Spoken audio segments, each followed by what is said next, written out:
What's up, my fellow poker enthusiasts? It's Rene, aka the Wacko here, and together with my co-host Adam Carmichael, we represent to you the Mechanics of Poker podcast.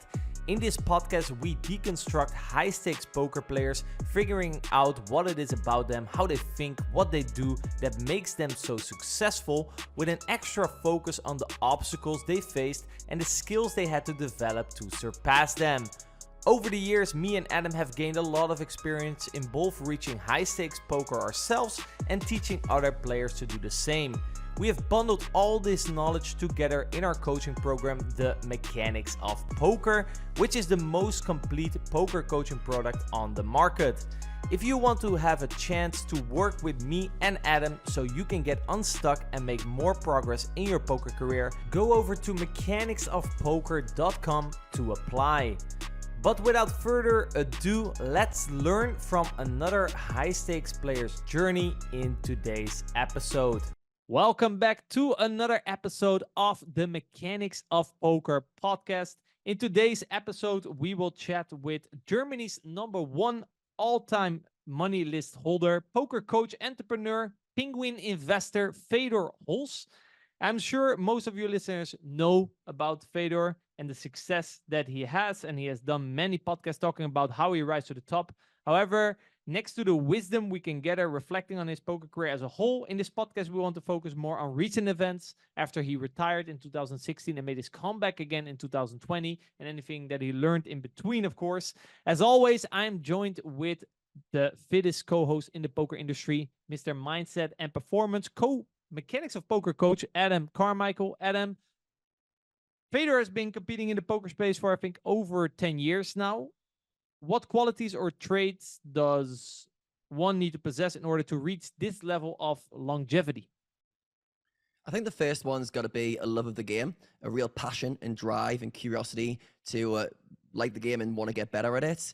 You see the same with Pads, who we spoke to on this podcast as well, about his longevity. I think the second one is probably the ability to adapt and to always think outside the box. I think if you're going to have a long career, at some point you need to reinvent yourself and reinvent your strategy. I know for Fedor, implement solvers into his way of studying has been a big thing as well. And then like a growth mindset, always be learning, always be improving, and always in that next thing that you want to work on and strive towards. So yeah, that's just my take on it. Hopefully Fedor will give us a lot more insights into how he's been able to have a long and successful career. And I look forward to learning a lot of wisdom from our guest today. I'm looking forward to it as well. But before we start, I would like to give a big shout out to GTO Wizard for sponsoring today's episode. We are proud to announce a technological breakthrough. Introducing GTO Wizard AI. This powerful technology can solve any custom poker spot in seconds to high accuracy. Unlike pre-solved solutions, this allows you to edit the solving parameters. That means you can modify the ranges, change the stack and pot sizes, customize the betting tree, and automatically simplify and optimize your bet sizes. Brace yourself. The meta is about to change. So sign up to GTO Wizard using the link down below, gtowizard.com/mechanics. Get 10% off of your first month and join the weekly coaching webinars, of which one every month is with me. Looking forward on educating you guys there. But without further ado, let's start chatting with Fedor Holz. All right, Fedor, welcome to the pod. Thanks for having me. Well, you've had an amazing career, to put it lightly, and it's hard to know where to begin with your story. But I want to dive in with 2014, which was kind of your breakthrough year, at least on the outside. Talk us through what changed that year. So this was the year you got voted Player of the Year on Pocket Fives. I'm guessing this didn't just happen overnight. Talk us through, like, back that part of your career. What was happening in the build-up, and what were some of the changes you made going into the year 2014? I would say financially, my most meaningful year before that was 2013, where I basically went from zero, being broke, not really knowing what to do next, and I did a world trip. I think I probably went from about 0 to $1 million in that year before, and surprisingly, the next year financially wasn't that big of a shift, but was more in reputation because I won the W Coupe main and did decent online, and so I think the accumulation of wins, and then also the pocket fives leaderboard.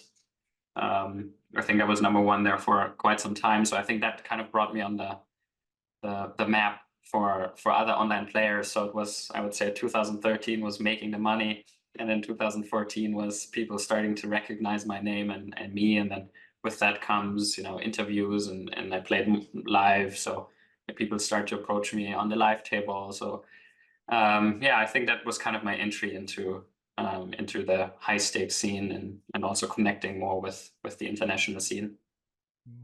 So when did everything start to click for you? So we said 2013 was actually the year where a lot of the success and financial success happened.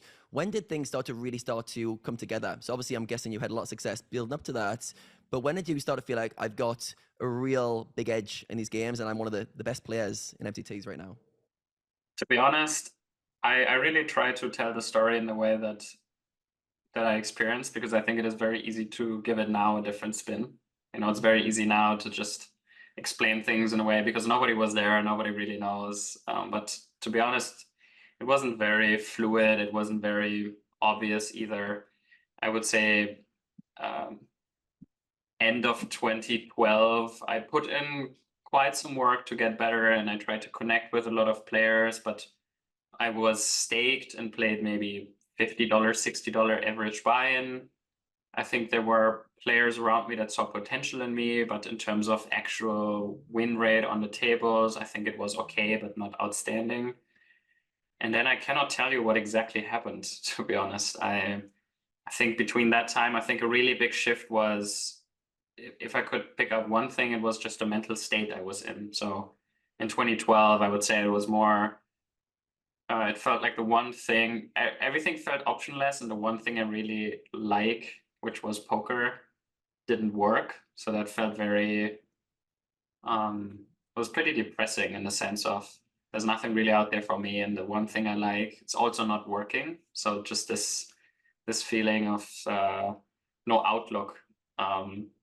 And then I think I made a good choice of doing a world trip and kind of stopping to play, grinding a lot. And I think that kind of took that back and just gave me a different perspective. And then I think I had more space and a better perspective to just focus on a bit longer time scale and just, hey, I'm in a decent space. I have enough money to live for the next 8 months or 12 months. So I'm not under that much pressure. I just got to keep going. And so I think having fun in other areas outside of life and kind of seeing, oh, I don't have to succeed the next month. I think that really helped me to have just less stress. And I think out of that came just me playing better. And then I think once there was this click where I felt like, oh, actually I have an edge. I talk to the right people. I have a good group of people, and I feel like I'm beating these games. There was not really that much beyond that, right? If you played back then, average buy-in 50, you could maybe play 150, but you couldn't really play 300. So I moved up to play basically up to Sunday 500, and Super Tuesday were like the bigger games back then, and I felt like I was a winner in those, and that just kind of yeah, that sealed the deal. But I think the really deciding thing is obviously I ran a lot above dollar AV and doing well in the biggest buy-ins I played or bought action in, and I think that was probably the differentiator. So I tried to, like, I think I was a good winner. I think I did some things right, but I think also it's just a lot of randomness and everything involved. So you mentioned this shift in your mental state, and it sounded like it came from this traveling around, getting more wider perspectives, and almost like taking that kind of pressure off yourself that you had to play poker. Curious to know what your experience was like when you came back to the tables with this less pressure, less stress on you. How did that impact your performance day to day, and almost your enjoyment of the games as well? How did that change? I mean, again, in hindsight, it's always hard to say exactly how it was back then, because I really do think one of the biggest differentiating factors was I won a tournament, then I was out of makeup, I quit the staking, and I think that enabled in a way for me to just, I had some money, I maybe 10,000 euros or 8,000 euros. So I think being at that point where there was less pressure, it's not only mentally, it's also the environment. So I think those two things played together, where I had more mental capacity because I could remove myself from just having these thoughts. But then also a few things went my way, and I think then kind of the combination of those two things without it, I think it would have been difficult to get out of that spiral. So things were starting to come together in terms of results, external success. You got Player of the Year 2014. You won the W Cup main event for 1.3 million. 2015, you also followed that up again with Pocket Fives Player of the Year. On the surface, it sounds like almost everything is clicking and everything's going in the one direction in a linear. Fedor wins everything. But in reality, behind the scenes, that kind of wasn't what was happening. And I know you had a bad patch where externally you were getting good results, but actually you were in bad staking deals, or you were actually not doing well profit-wise. So can you explain that part of the year? I'm not sure if it was 2014 or 2015, where you were actually on a losing streak and you were losing part of your bankroll, even on the outside it looked like you were doing quite well. Yeah, sure. I think I would guess maybe at somewhere between 1.3 and 1.5 million in 2014. I did a mistake actually with my W Cup main. I don't think I talked a lot about this, but I actually did a mistake with my W Cup main event. I swapped, and we did a swap for the entire series, and I forgot the swap on the last Sunday. And because it was for particular events, so I swapped with a few high stakes players, and then I sold some action. And then when I played the tournament a bit later, I realized, oh wait, I had the swap and I forgot about the swap. So I think I sold like 30% or something. And then I swapped another 40. So I had way less percent than I would normally take action myself in a tournament like this. So this one didn't make as big of a difference as people thought. So I think that was kind of the start of things, where was maybe at, let's say, 1.5 million, and I started playing high rollers not so long after. So I think in 2015 I started playing high rollers, and I think generally at that time it was mostly, you did not have that many options to put in a lot of buy-ins.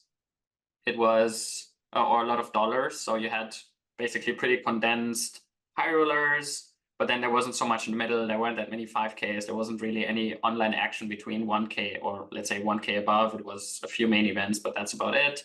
And so in terms of tournaments, high buy-ins, this was a pretty big part of your buy-in. So if you play 5Ks, 10Ks, 25Ks, if you don't do well in those, that can end up adding up to lots of dollars. And so you can cash something where you maybe have few, like I cashed, I think 100K, but obviously I have less action there than in the 25K. So if you bust 6 25K bullets, that hurts more. So it's like, it's hard to the outside to actually have an idea of how much you're winning or losing. And I think the second point was staking deals I wasn't very experienced in it, at least in terms of the organization aspect. So when things don't go so well, when you have someone like the accounting side of things to make sure that when someone tries to take advantage of you in a position like this, then to check that and to see it. So I had 2 people who stole some money from me. And I think that then all adds up, where you lose 100K there, you're down 80K there. And then outside people see, oh, you cashed for 300K in Monte Carlo, you cashed for 300K there, which was 3 buy-ins and 100K. So I think I lost about 40-50% of my bankroll in 2015 up until maybe September, October. And that was about a 9-10 month stretch where everyone thought it's just going further. And for me, it was like this. And there was also this tension in talking about it. This was actually the difficult part. I was not so worried about losing the money. It was more whenever I ran deep somewhere, people were like, oh, again, it's so annoying. And for me, it was more like, hey guys, I'm down 500K. Like, it's not. So I think this tension, that was more stressful for me than losing the money. Yeah. So during that patch, were you having any sort of concerns, worries? So you're playing a lot more high rollers, you're experiencing some bad variance, maybe for the first time in your career. And you said the money didn't really affect you too much, but how were you dealing with that from a mindset perspective? And what were some of the things you were trying to figure out as you were trying to, kind of embed yourself in the high stakes scene? I would say I dealt with it pretty poorly, in the sense of I was very, very hard on myself. I I think I did very well online, and I think I had a very good idea of how people play online. And to be honest, also back then, it was a very variance-free game style. I mean, I basically played 32, 22, 12, just had like 13 BB per 100 win rate. A lot of the win rate came from people under defending and under flatting and under 3-betting and folding too much against 3-bets. So a lot of the money I made was basically variance free, because it's the average pot size where your print money is like 6 BB or something. So it's just, you just raise and win all the time, and people just defend too little. So so even comparing it today now, where you have to fight much harder, and the money you make is a lot in the deeper nodes and in higher average pot size, and leads to more variance. And so that was a totally different game back then. It just really felt like you're cruising. But in high rollers, it's low sample size. You know, you play. There weren't that many high rollers back then, and you played 20 or 30 of those. And I remember after 15 bullets, I cashed 0 out of the first 15, and I was just, these guys, they know exactly, they always know what I have. It really felt like when it was kind of this. I just I played 2 hours and busted like every time I entered a high roller. And at some point I thought, like, okay, because these guys don't play online, a lot of them didn't. So Dan Smith maybe played a bit online, but the Germans like Igor Koganov, Phil Grissom, like they played sometimes, but barely. So it was kind of a separate pool. And I just thought, apparently these guys just always know when I have it, when I bluff. And yeah, that really got into my head. So that's when I started working with Elliot and started taking my mental game more serious. What were some of the main obstacles you were experiencing with your mental game in that period? As you mentioned, there was this like almost like, these guys that know what I've got, these guys are ahead of me, and using that small sample size to almost like overreact. So what were the main things you, working with Elliot, you came across in terms of you need to step up your mindset approach? I mean, definitely the first one, I think a lot of poker players experience, I would say along the lines of imposter syndrome. So I don't belong here, I'm not good enough to be here. I would say the second one is to not trust myself. Like I really had struggles to believe in the things I'm doing. So online is this arena, and I really believed in the things I was doing there, and just felt like riding a bicycle. But then now this new arena, and it's so different, and I didn't really believe in the things because apparently they're not really working. So I was questioning my abilities and my actions way too much. So that was the second big part. And I think the third part was really also came out of a confidence thing, is really seeing them for I think I kind of put them on a pedestal subconsciously.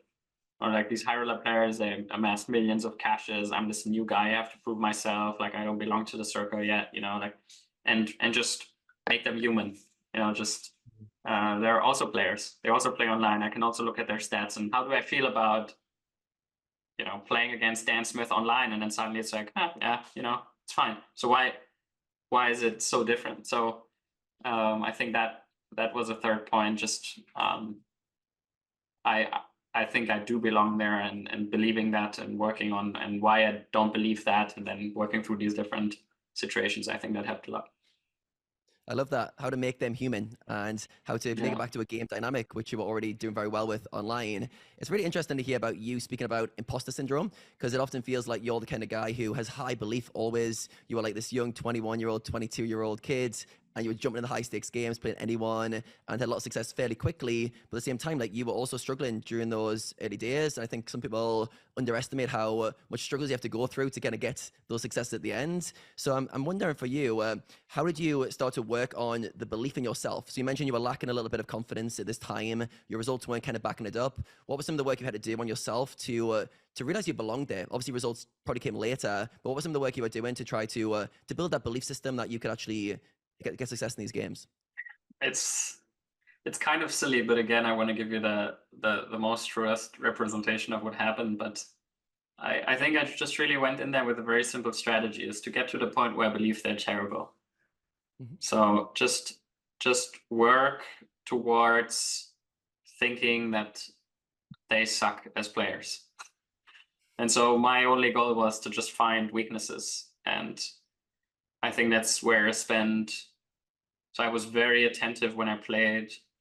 I looked at all the hands I played against them online.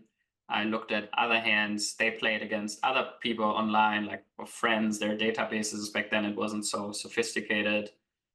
Just ask friends, like, what do you think how this guy plays, or what the weaknesses of him? I watched all the footage there is on YouTube of how they play, until a point where I felt on a very simple level against everyone. I have a few things where I think that, this guy does this wrong, or, these 3 points, or this guy has a leak there where, he folds too much to 3-bets, or he under c-bets this spot, or, he folds too much to check raises, and just like developing these different weaknesses of players. And that really helped me to just feel like whenever I play against someone, I'm like, okay, this is this guy. And that helped me. Even though it didn't matter for 80% of the hands I played against them, it just helped me to be like, yeah, I know something they're not that good at. I like this because it's very practical as well. And often when people think about having belief, they think they can just almost like install it into their kind of hard drive of thinking. But in reality, there's a level of work, preparation, and almost like a dedication to your craft. So that when you sit down with these players, you're prepared to play, how they play their style. As you mentioned, trying to find weaknesses and believe that everyone's terrible, but also like doing the work to like find leaks that you at least give you confidence when you played against these players, that you could actually not only play well against them, but actually beat these guys. So yeah, I think often like some of the missing pieces of like, how do you believe in yourself comes down to like the work you need to do to instill in yourself at that stage that I'm good enough to belong here. So for you, was the idea always to transition from online to live, or did that come naturally? Did you almost like complete that online game and just kind of end up in live games, or was that always part of the trajectory for you? I think I never really made plans about this. I started playing live before or at the same time as I played online. So for me, it was always, without a doubt, but also without planning, the thing that I wanted to do, and that was clear to me that I will do as part of my career. Your skill sets as a poker player, do you think they're more suited to online or live? Especially this time, let's say 2015, 2016, when you were very much in both worlds. Where do you think your skills were most suited? Clearly live. Okay. What is about live that makes you more suited to that? I do think the holistic approach. I think I was one of the few players that just tried to squeeze everything. I mean, even there were also a lot of subconscious things. If you look at my demeanor, for example, there's a lot of things now that people forget about, but a pretty big edge of mine came from people disliking me to some extent for different reasons, right? Like feeling threatened, or of what they see in me, or the image they have of me, that made them play terrible against me. And that's also, I think that was also part of the game, where there were certain players that just, they just played their game, they played solid, but also nobody did anything crazy against them ever, because they're solid. So why would you do something crazy against them, right? So the hands I played in some of these tournaments, you cannot imagine. Like, people punted it off against me in ways. It's because what I did, it was like, yes, I did have that demeanor, but I did play a few out of line hands, and when I thought there was an edge, I went after it, but I didn't go out of line just to be out of line. So I think a lot of people who went out of line against me just to go out of line, to make a stand, to make a point, to punish me, to outplay me. And I think it is much harder to have your emotions in control than it is to understand in which emotion the other person is. And I think that is one of my biggest strengths. And when I had, I believe, a pretty big technical advantage, I think there were basically no players that were able to, keep up.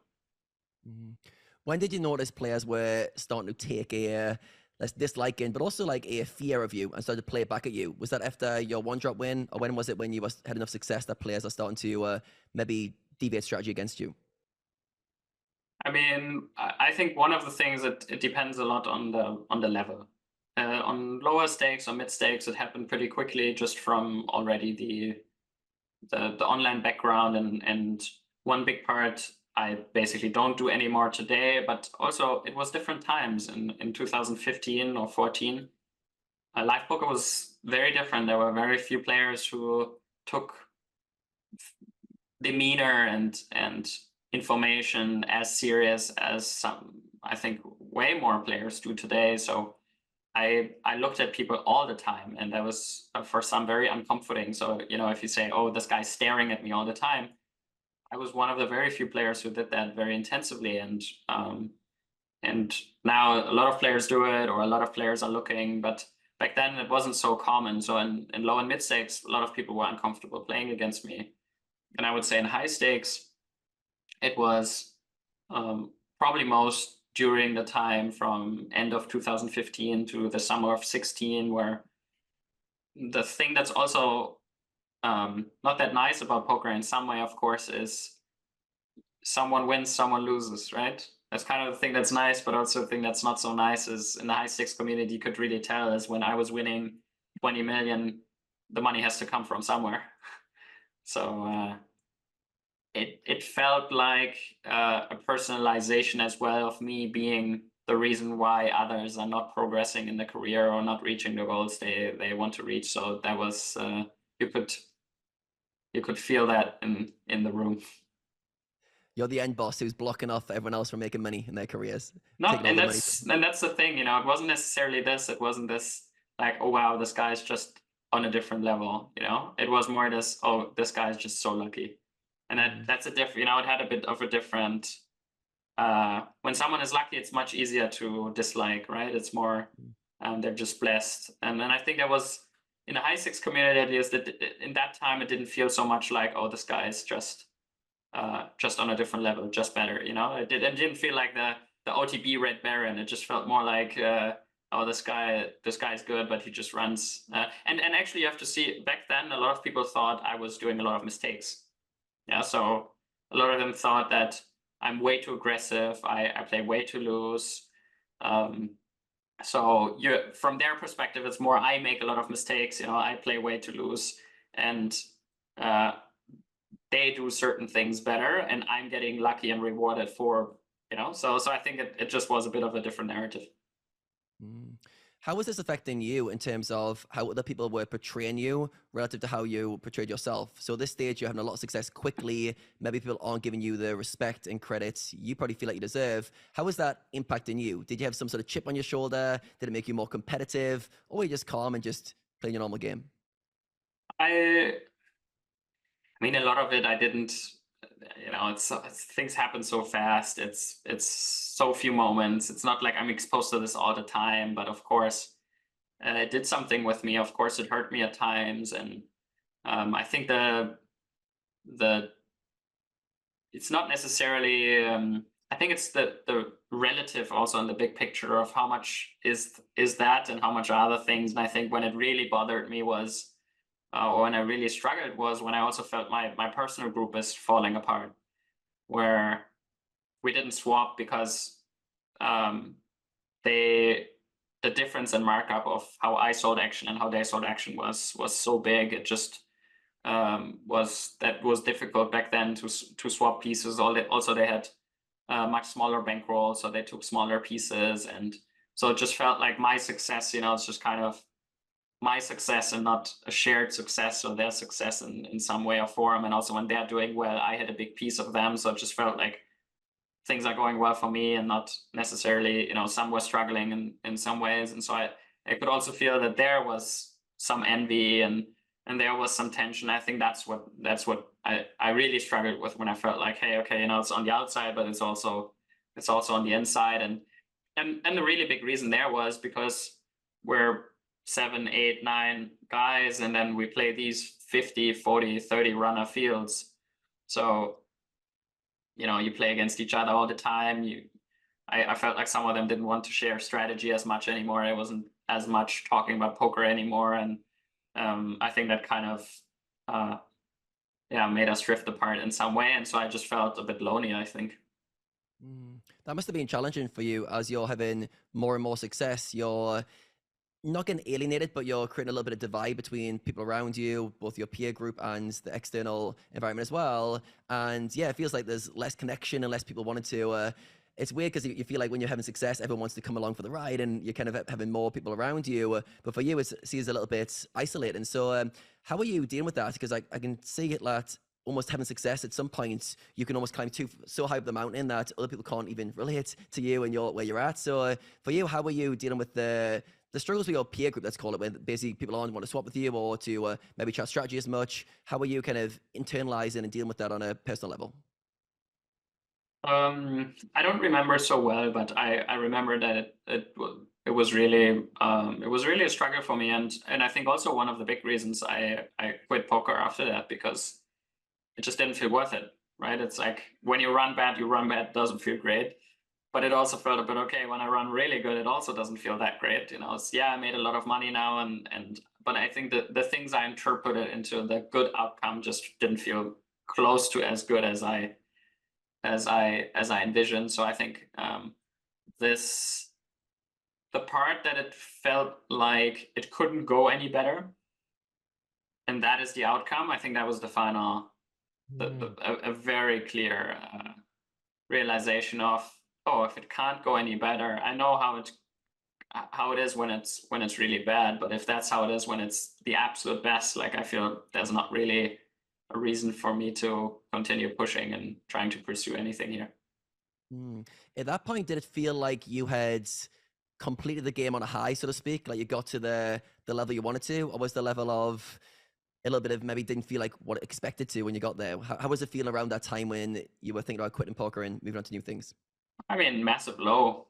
I wouldn't describe it as a high. I played way too much. I had lots of side bets on WSOP and cashes and bracelets and performance, because I thought, okay, this would be a good incentive to make these smaller tournaments more interesting for me. But it was terrible. I played 7 weeks for probably 11, 12 hours on average. So lots of 14, 15-hour days. And I came home and it just felt, I just felt very drained. And it was just clear to me that that's certainly not what I want to continue doing. And then I think I just needed some time to reflect and regroup. Why do you think you were playing so much at this time? Was it just like out of habit? You're constantly, more opportunities are coming available, there's higher games, you're just in that flow of grinding a lot? Do you feel like that just momentum just kept building and building? Or why do you feel like you felt you needed at this stage of your career to grind all those hours and play so much? I believe it's a bit moving from the inside to the outside. So when I play poker or when I study poker, a lot of it is very much, or came very much from the inside. I'm very I think a lot of my habits are built on needing energy from the inside, which can be difficult in times when I'm curious about something or passionate about something. It can just, my machine can just go for a very long time, and I try to focus on doing things where I have that inner drive and not do things where I don't have that. So I think I have had and still do have in parts a very high energy for poker and learning it because it's so complex and so many new things you can learn, and also the journey you go through as a human, like in it, on how you think, perceive something a certain way, and then you realize there's something more to it and just go through that hundreds and thousands of times. So I think I got to a point where this motivation or why I did things moved more into the outside of my perception of being a professional poker player, but also what I believe is expected of me, which is just playing the high stakes and playing all the tournaments basically and having results.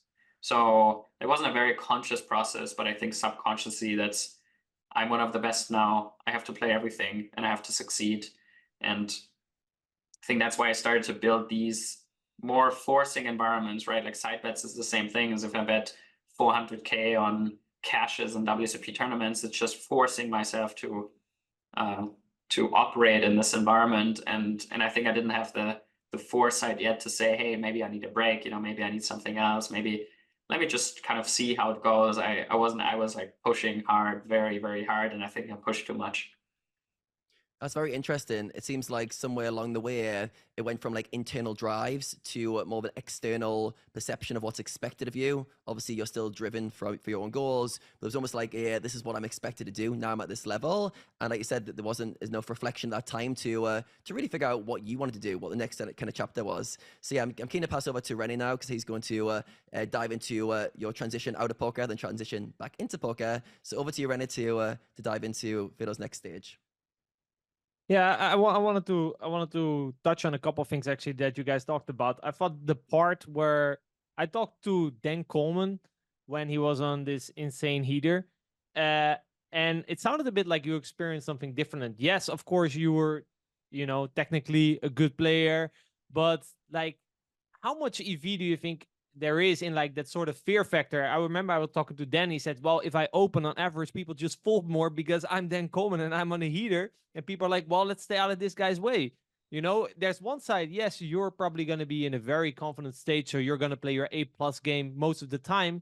And because of your image at the table, because of the run that you are, people are going to automatically be in their C game. Like part of it is already mentally, right? You mentioned, I think they already lost in their mind because they said, well, there's nothing I can do because Fedor is going to win anyway. So there's that part and that part. How much impact do you think that had on like your win rate? Do you think it like literally doubled just because of these outside factors? I mean, I wouldn't say, I wouldn't be able to quantify the impact, but it was massive. I really do think also in the life aspect, it was much easier to figure out where people are.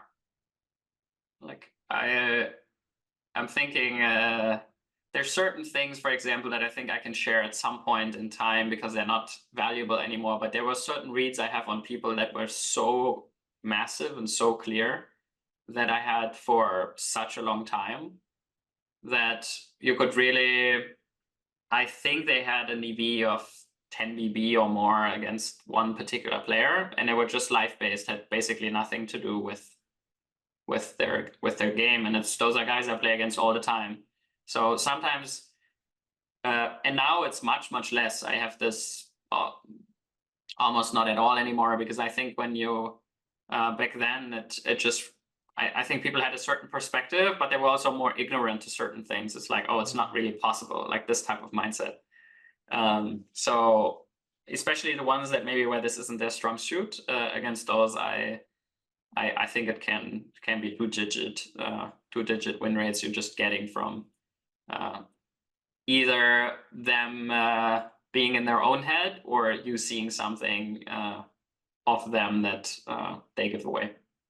Yeah, the way you described it, it was like they were really stuck in like a sort of amount of victimhood. I also think it was really cool that you said, in their perception of me, they thought I was making mistakes. For example, you mentioned, well, according to the way they see poker, they think it's right. You're playing to lose. But in your perception is, well, I can play almost any two cards because I have a read on you, so I'm going to make optimal decisions. So actually what you were doing was way more correct because you possessed information that they did not understand. They figured like, oh, opening this hand, it's not plus EV. But you had multiple sources of where the EV came from, the run, the image, the fear, but also your reads on their opponent. Did you ever have the urge or did your ego ever have the urge to say, hey, listen, you guys all think I suck, but this is actually what's going on, you know? I sometimes have that like you want to almost say, Hmm. you understand Tell what I them mean? about your edge. There's Yeah, like a yeah, part I of your get. ego Yeah, that's yeah, like, listen, I'm yeah, gonna tell you yeah. right now, and then they're like, oh shit. I don't think I had that much, because certain people thought I was. I believe at that time I thought they thought I was much better than I thought I was. So it was a bit more the opposite. Like certain people, put me on such a pedestal. Like it wasn't all of them, of course, right? Like certain other people were like, oh, this guy's too aggressive. Or was not so good. Like not. It wasn't like everyone said that, but certain people were like, oh, this guy is just. He's the best. Like he's and I was like, guys, like hold your horses. I'm not sure. Like I also ran pretty good in some spots. So it's like, but then when I try to quantify things more, I do think that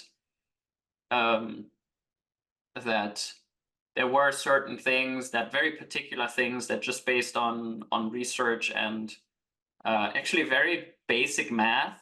Funnily enough, it was really like sometimes I just it was just.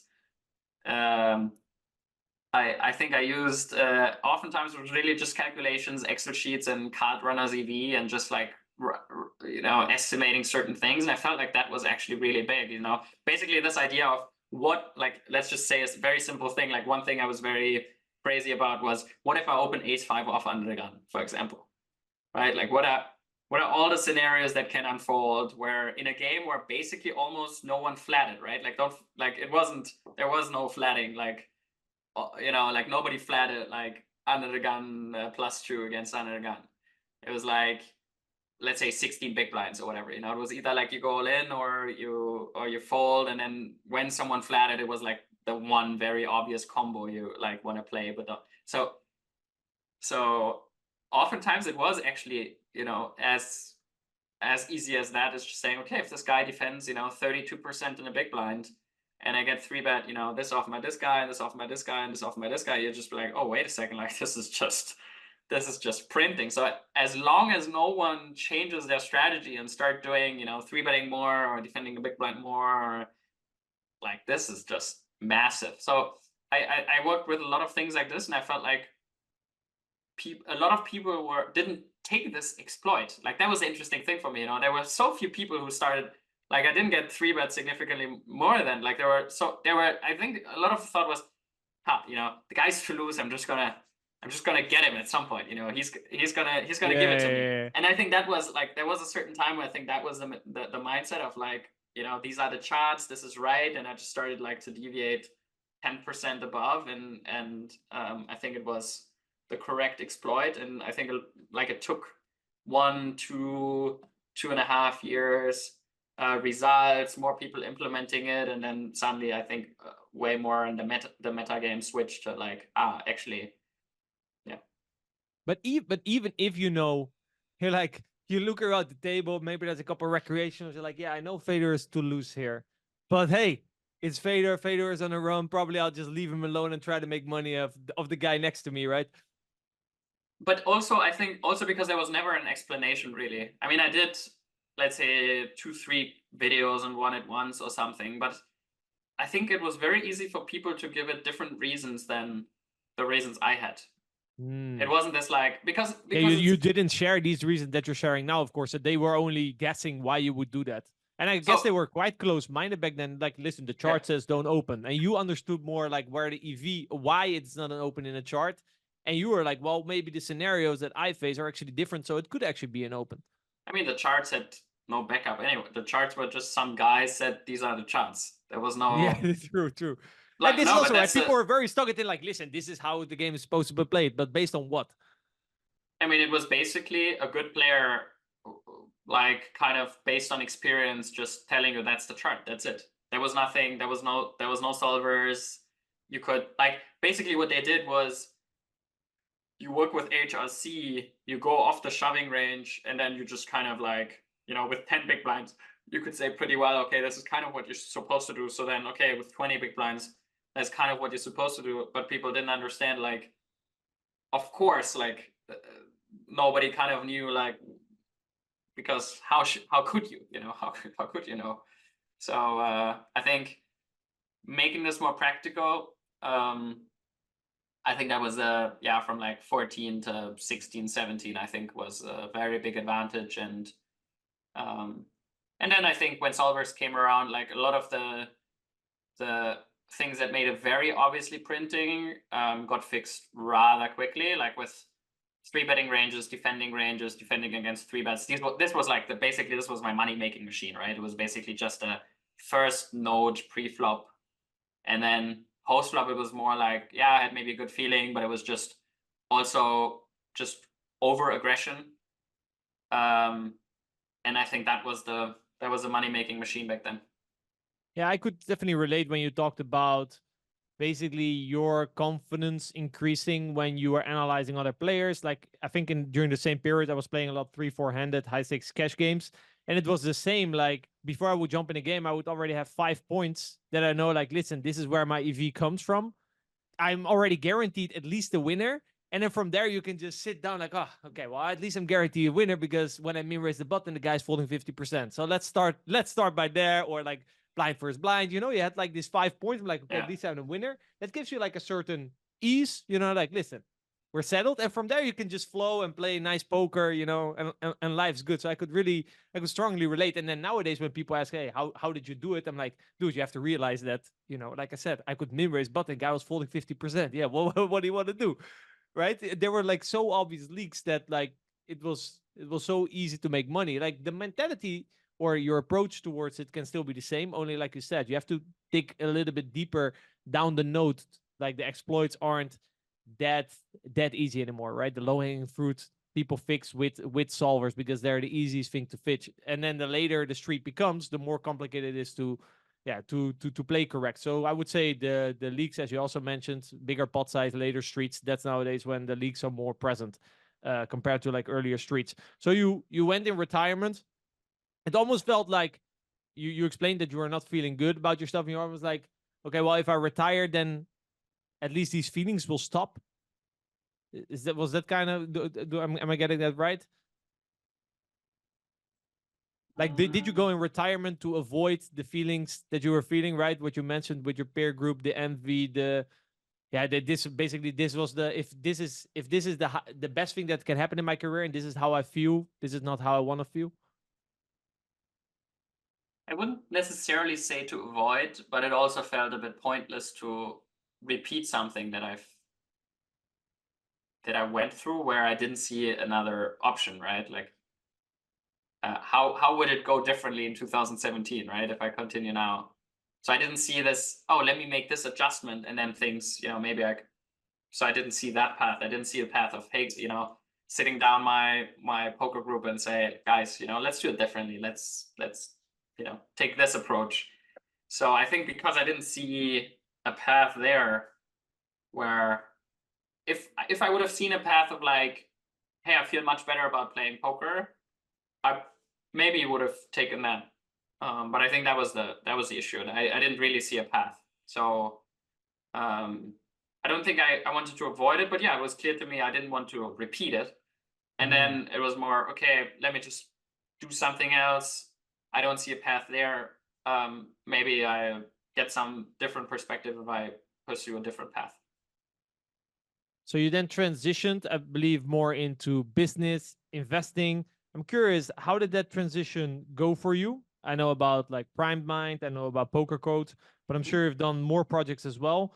Which skills do you think transitioned very well into the business and investing space? And which skills, I guess, you had to learn through experience? Probably, I'm sure you made a couple of mistakes here and there that you learned from. I'm very curious to learn from those as well. I would say I was a newbie with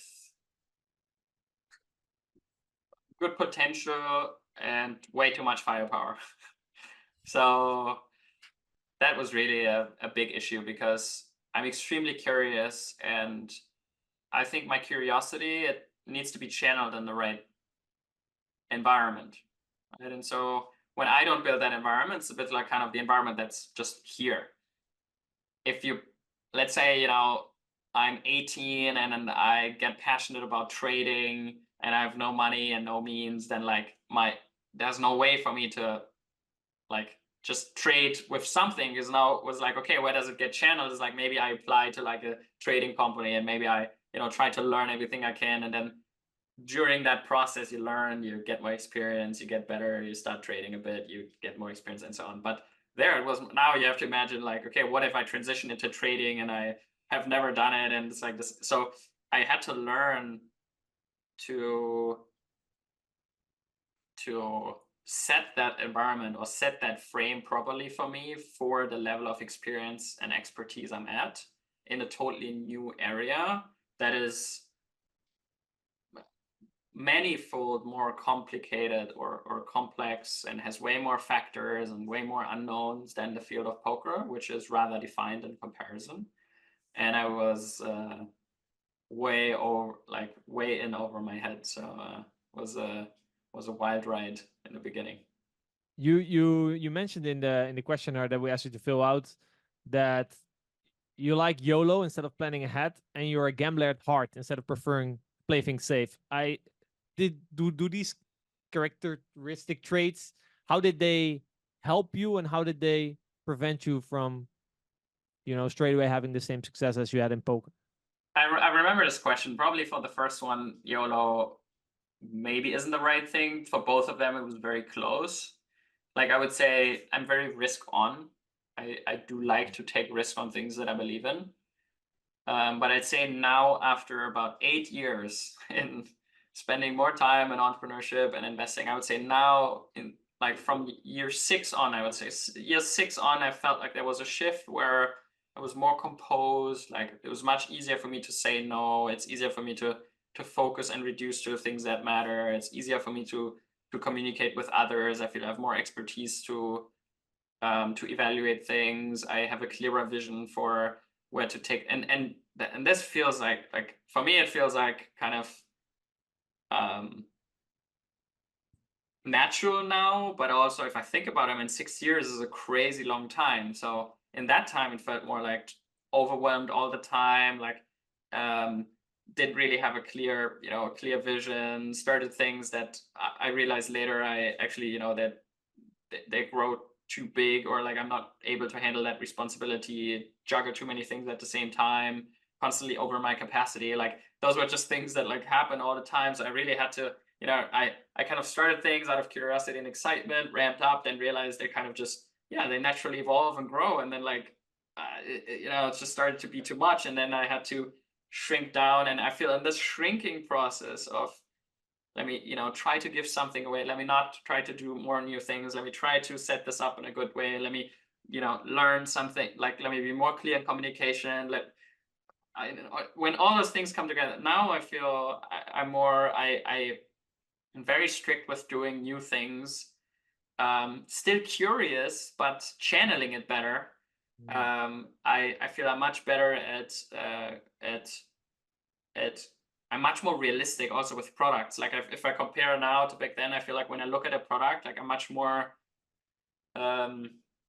you could say critical, but just challenging the things that are, someone comes with this great idea, like, hey, I'm going to build this thing, and then it's just going to grow like this. And for example, if it's in an area I don't have a lot of expertise in, there is not even a way for me to get really excited about the business, because I cannot really evaluate the business, maybe about the idea or the person. But like I separate this a bit more now as like, hey, I can't tell you whether that business is, has potential or is a good idea. I could ask people that I think have a lot of experience, or I could learn more about it myself. But it sounds very exciting how excited you are, to separate these things more. So I feel there's a big box of things that happened in those 8 years, and I feel in a much better place now. I guess also try to be less contagious to the passion and curiosity of others, right? They come to you with this great idea. You just come off like the biggest poker careers of your life. You're like, yeah, sure, why not invest here, invest there? This is what you learn in poker, right? Wait, we have good poker players, you have high rollers, so if I invest in you, invest in you, invest in you, then I make even more. So that's probably the same mentality you went into investing, right? People just came to you like, hey, I have an idea. It's not only that, it's not that, it didn't feel only like, okay, 15 people came with an idea to me and I just invested, but it's also, like certain things I really wanted to be involved in, I found really interesting, but then it's also, what does it mean to be involved, to just be more clear on that. Like, what's my role? How much time am I going to spend on this? How will I feel about this in 3 months, 6 months, 12 months? All questions where back then it was just more simple, where like, hey, this, I like this energy. I really like this project. I want to work on this. I invest some money. And it wasn't, I wouldn't say, I would probably say that, a handful of investments were just straight up terrible investments. But I wouldn't say the majority of money I invested, I would say they were okay, not fantastic maybe, but also not terrible. So I also think then there's a ton of variance, and like maybe I would talk differently now, if one of them would have blown up. But I think really now it's more, I feel way better about the absolute majority of my decisions, even if the outcome is a loss of funds. And that I think has changed. If I look back, there were a lot more things where I did not feel great about my decisions along the way at some point, with lots of those decisions, and that's different now. I guess it's also easier to become more outcome oriented when you have less idea of what your EV was in an investment. Like in poker, if I know, you're a good player, we have the data to back it up. I know my ROI, I make an investment and I lose. It's, yeah, I made a good investment. But I guess in these other areas, they're like, did I actually make a good investment? So I guess if things go well, you start to doubt yourself a bit more than in poker. Yeah, maybe. I mean, I feel that a big part of it is very random anyway. But one thing I always try to think back of is how do you feel about things where you actually have an idea? Like if I look at businesses now where I feel like I have, let's say, the highest expertise. Let's say someone comes with a poker site now, it's like, hey, I have this, idea for a new poker site. Let's build it on the blockchain. Do you want to invest? I was like, that's I have a very different perspective on this topic. And I think mostly it's just easier to be excited about something where you have very little insights, because you don't see the restraints, you don't see the issues, you don't see the challenges, and then there's two people who don't see those, and then that's problematic. I mean, also, I feel like in the beginning, when you have no expertise, you don't really know what you say yes to, right? You just say, yeah, great idea, let's start. But like you said, you don't even know what you're actually going to be doing, especially not in 1 year, 2 years. What's actual the thing that you say yes to? And with experience, you kind of know what you're saying yes to. I had a very similar experience when I tried to do other things outside of poker. In the beginning, I'm just excited. Yeah, yes. You say yes. And then, you start, and basically you're starting to dig yourself in. And at some point, there's also no way out, right? It's like, well, and you keep on saying yes to everything, and you only get dug deeper. And at some point, like, fuck, what did I say yes to? So nowadays, someone can come to me with a great idea. I'm like, But my mind, instead of go with like the passion that this person is sharing his idea with, my mind now goes more into, okay, what does this actually mean for like my time, the activities that I will be doing? So it's way easier to estimate if this is actually something that I want to say yes to. You mentioned like areas that you have expertise in. I know you have Pokercode. Did you ever consider maybe starting your own poker site? You mentioned poker site on the blockchain, Fedor Holz Poker. I'm sure this idea has came across your path, right? Yeah, hell no. I mean, listen, I think a big problem is, I think when you run a poker site, a really big problem is that you have a lot of very difficult decisions. And I think that a lot of people from the outside, they don't see those very difficult decisions. And so it is also not really possible to educate people on these very difficult decisions. So now it just feels like you're this lonely warrior trying to build this thing where you, like, take Phil Gelfand. I think that's a great example, right? He did exactly that, like with that passion, with that vision. That's what he did. Site for the poker players. Yeah, I remember. And then, where is it? He's probably. That's actually what we had bring Kenny on the previous podcast. He also started poker site. I had actually that question written down, but we didn't get to it. Like, in my head, like if Phil Gelfand wasn't able to do it with the passion that he had for poker, the knowledge that he had for poker, like I'm not touching that, But some people, there's always some people that do get into the space. I'm sometimes also surprised. For example, let's say this is quite random, but let's say chewing gum, you know, sometime tomorrow there might be a guy that's like, I'm gonna enter the chewing gum market. I'm like, why? There's like, what is your competitive edge, right? It seems so difficult. It's the same with the poker side. People might, you know, you need that certain passion. I guess you also need that certain ignorance, I guess. Maybe you have too much experience now to start a poker side. You have to be young and No, I mean, I also think in terms of the passion you need to have is, I think the thing I wanted to say is that the really difficult challenges in that regard are of a, let's say, a business nature. It's not necessarily a poker challenge. It's like a business challenge. You face a lot of very difficult business challenges, because if you want to build poker, the biggest issue around poker is the limitations, the regulations. And there come lots of very difficult decisions. And the reason why I wanted to make Phil's example is because, you know, extremely high integrity, very well funded, very capable guy.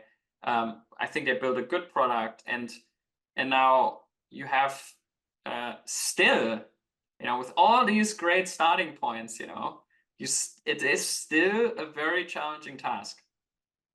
And I think that is a space where it's already a lot of people competing. I think it's not going to be this thing where everyone's thriving. Like, I think it's just going to get more and more and more competitive, and you're just going to be very competitive and very sharp in the business sense. And that's not really where I see myself in this area. Like, I don't see myself building a poker site ever, no. yeah, you like I said, you kind of know too much of the problems. It can go wrong too often. What I wanted to ask as well, do you think it's common, because like a lot of successful poker players, you know, at some point they find themselves in a similar situation, they want to switch to other things. Do you think it's common that poker players overestimate their skill transitioning into other fields?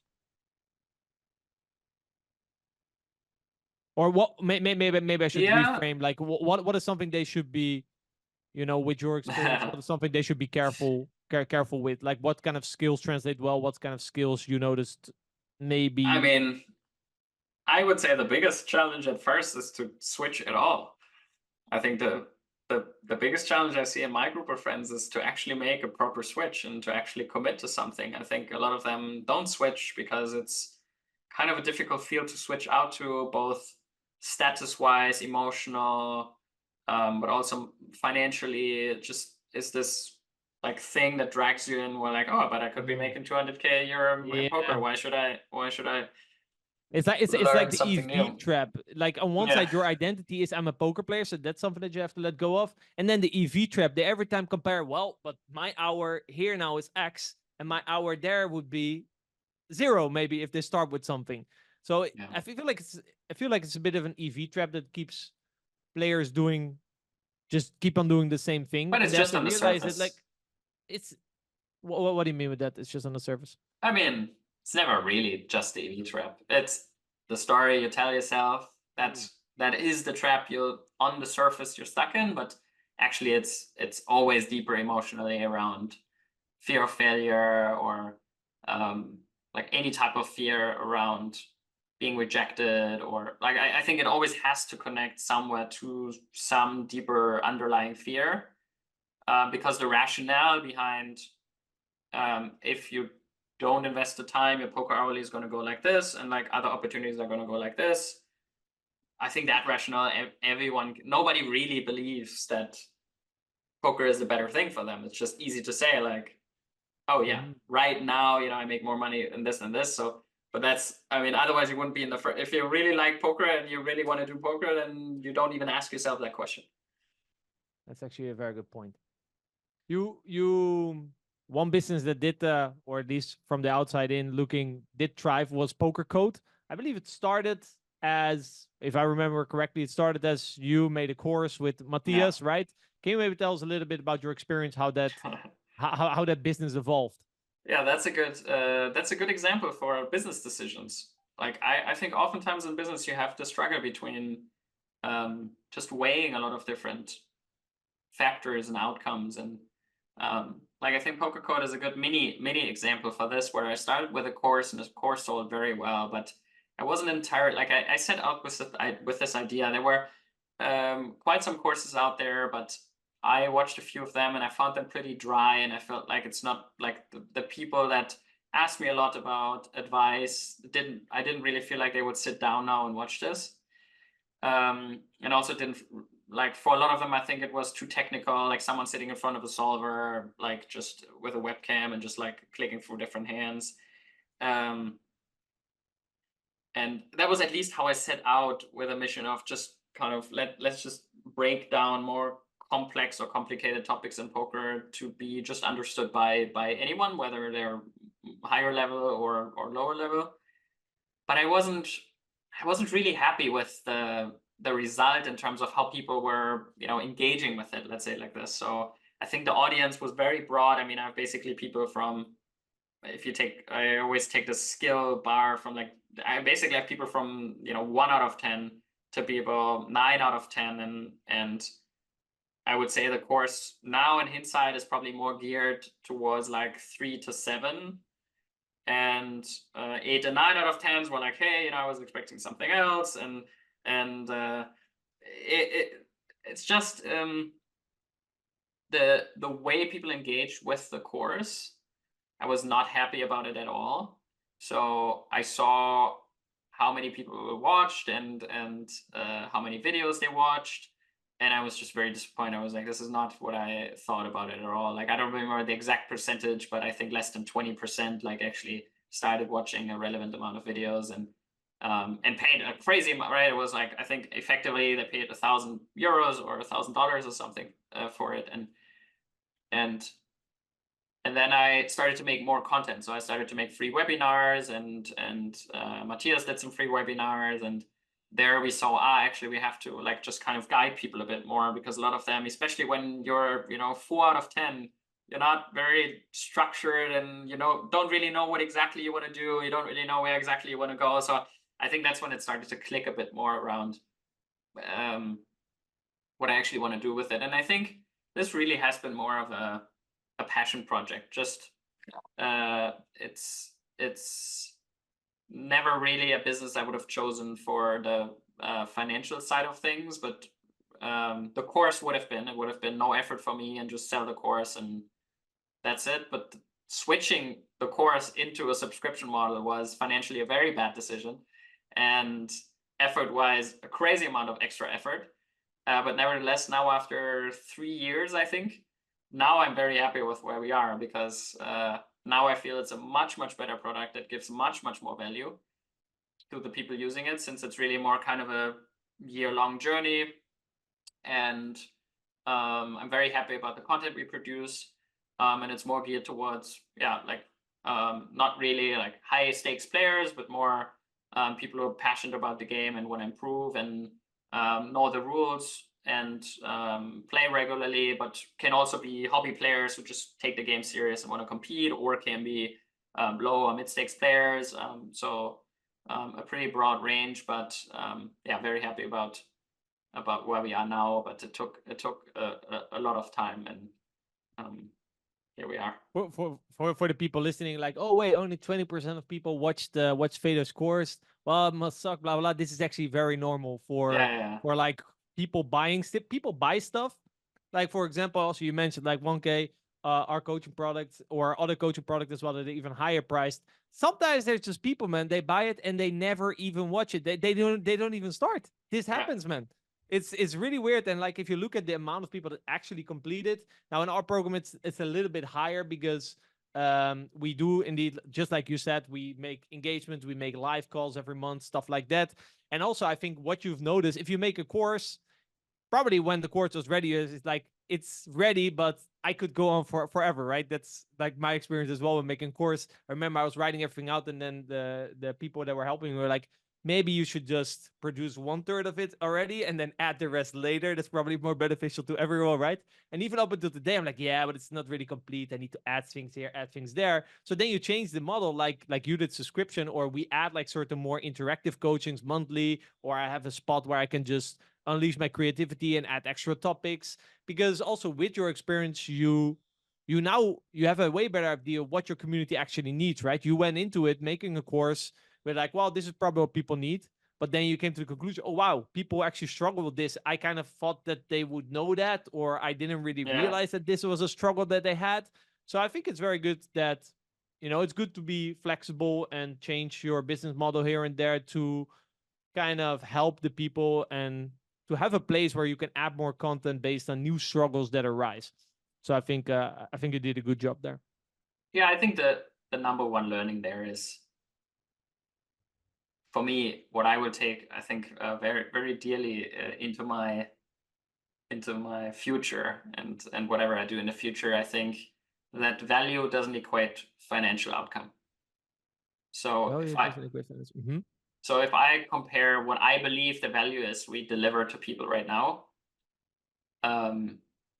it must be significant, like both on a subjective, like let's say on an individual subjective basis. If I ask them like, hey, what do you think, this has given you, or what do you think, you have got out of this?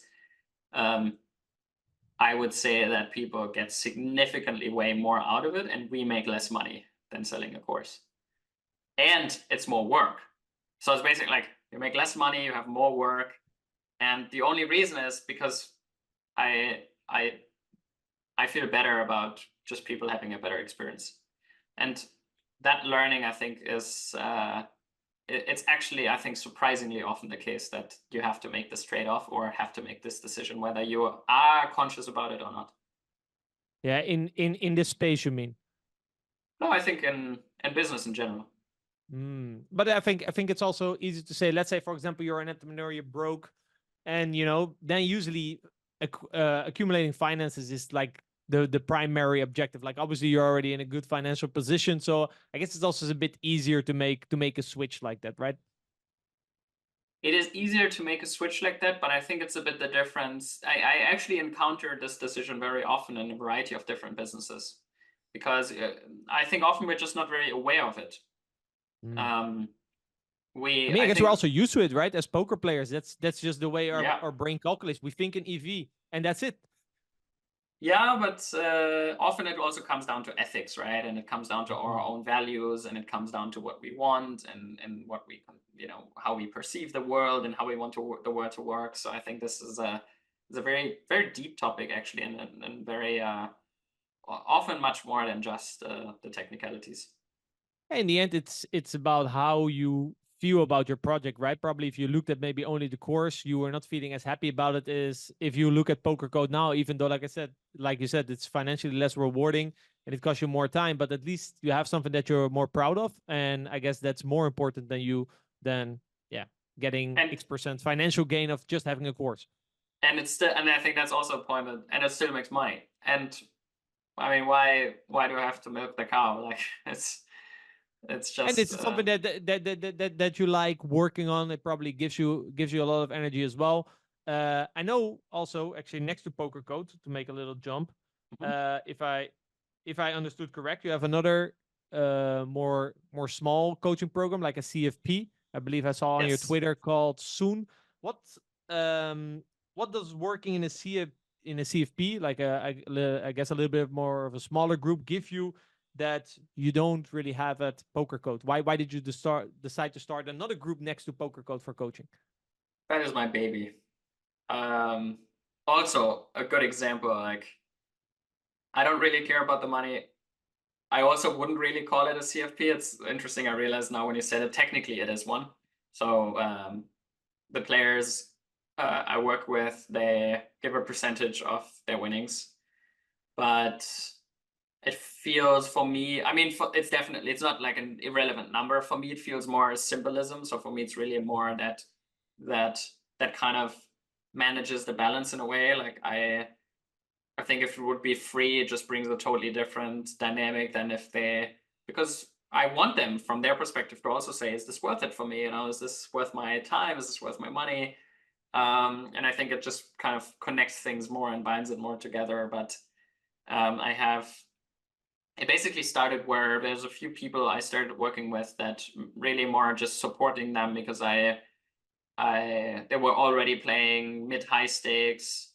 I think one of them, Femo, and the other one, his name is Curtis, Niter or Saul D online, but they play tournaments, so I think they both watch your content.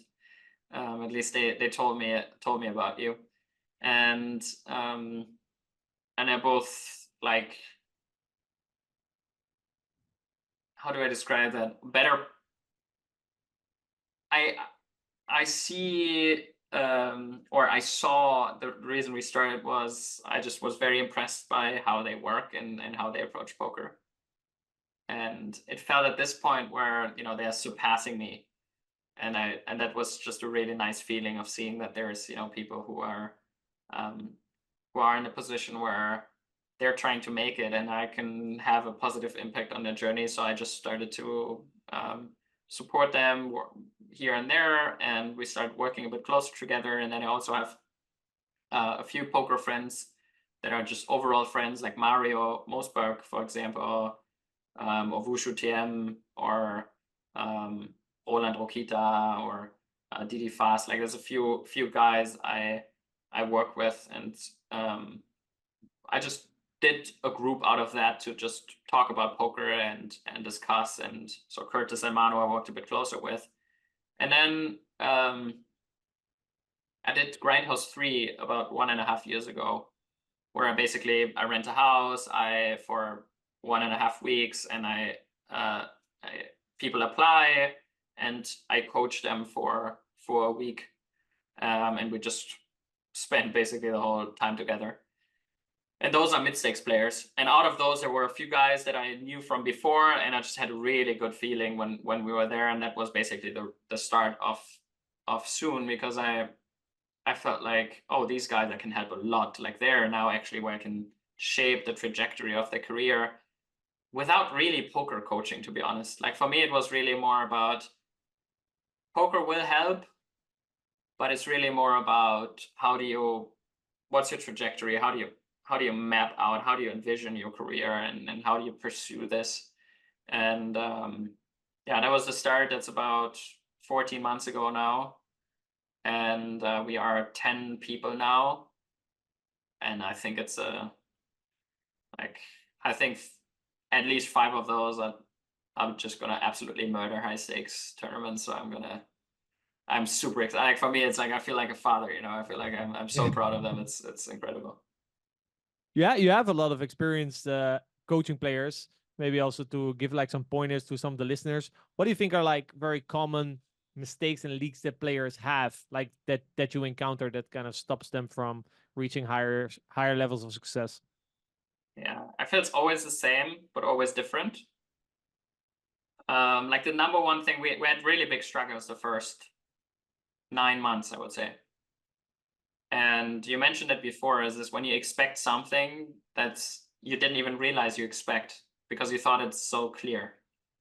And I think that shows, like, when you have an understanding of, let's say we have an understanding of playing high stakes, and then we reverse that into, okay, Rene, you have an understanding of playing high stakes, I have an understanding of playing high stakes, and then we describe a person we believe belongs onto high stakes, and how does that person work, or what, you know, what's his routine, what are his characteristics, and then you compare to someone who's playing mid stakes, and you're like, what is that person doing?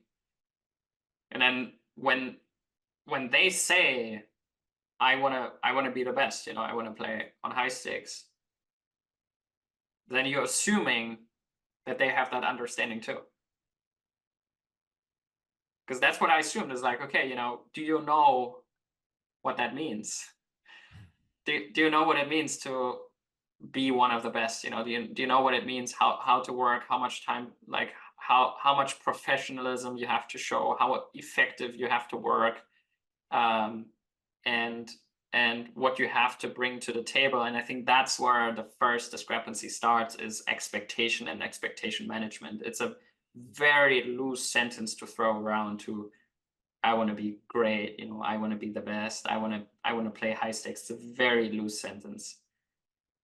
But when you look at actions, and when you look at what people are actually doing, I would say that is the biggest struggle, is actions don't match the words. So they basically, you confront them with this. I confront them with this often. What is then a common response that you get? What's like the first level of resistance sentence that they throw at you afterwards? There's not really resistance. There's some resistance, but there's not really resistance. I think because they take what I say pretty serious. So I think that is a very good starting point. But it's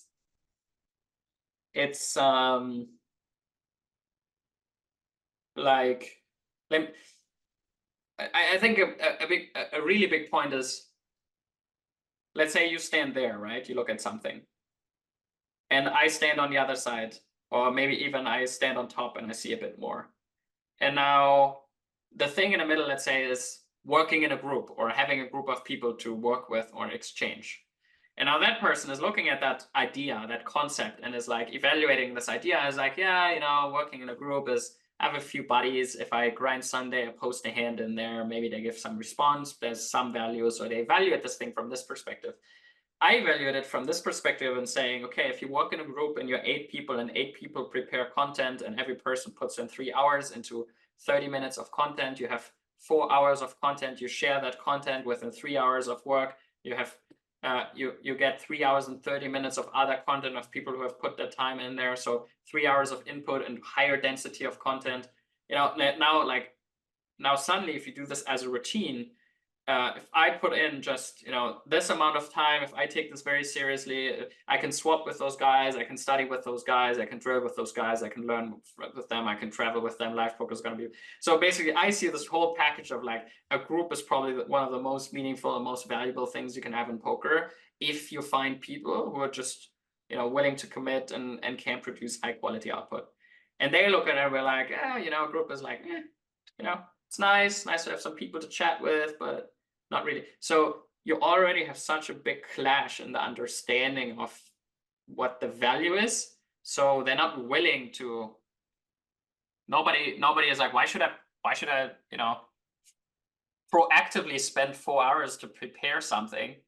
Because it's not clear to you that everyone's doing that, right? It's not this clear thing where like, yeah, if I do that, because it's not a clear reaction. You might do it, nobody else does something. You're like, why did I do that? So, and it's also, I guess, their definition, right? You say, do you work with other players? They say yes, but work with other players, your definition of work with other players, you just described, whereas their work with other players is, yeah, I shared a hand history on Sunday, you know, after I played this tournament.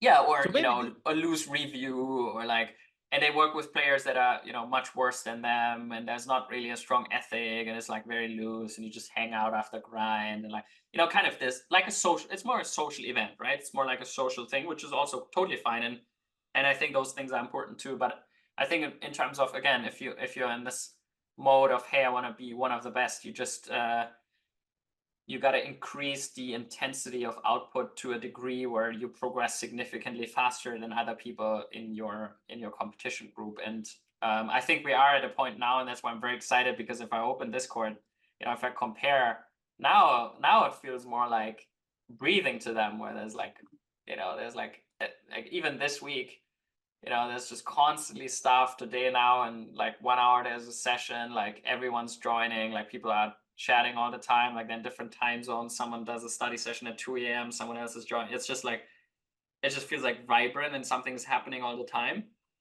And when you have that, then it's at that point, it's like you wouldn't even know, you would never want to go back.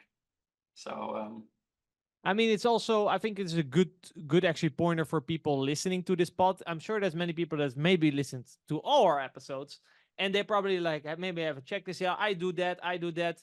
But what does it actually mean? They were like, yeah, well, I work with people. Yeah, I do this, I do that. But it's the quality with which you do it that's going to determine the outcome. I think another very common thing that I hear when you say, oh, well, you want to get to high stakes, then you have to do this, this, and this. And then they say, yeah, but that's not necessary at my stakes, you know, because I'm playing low stakes or mid stakes. But like, but if you're not doing it now, you will also not do it later. And the fact that you're not doing it now means that you're not getting to the high stakes, right?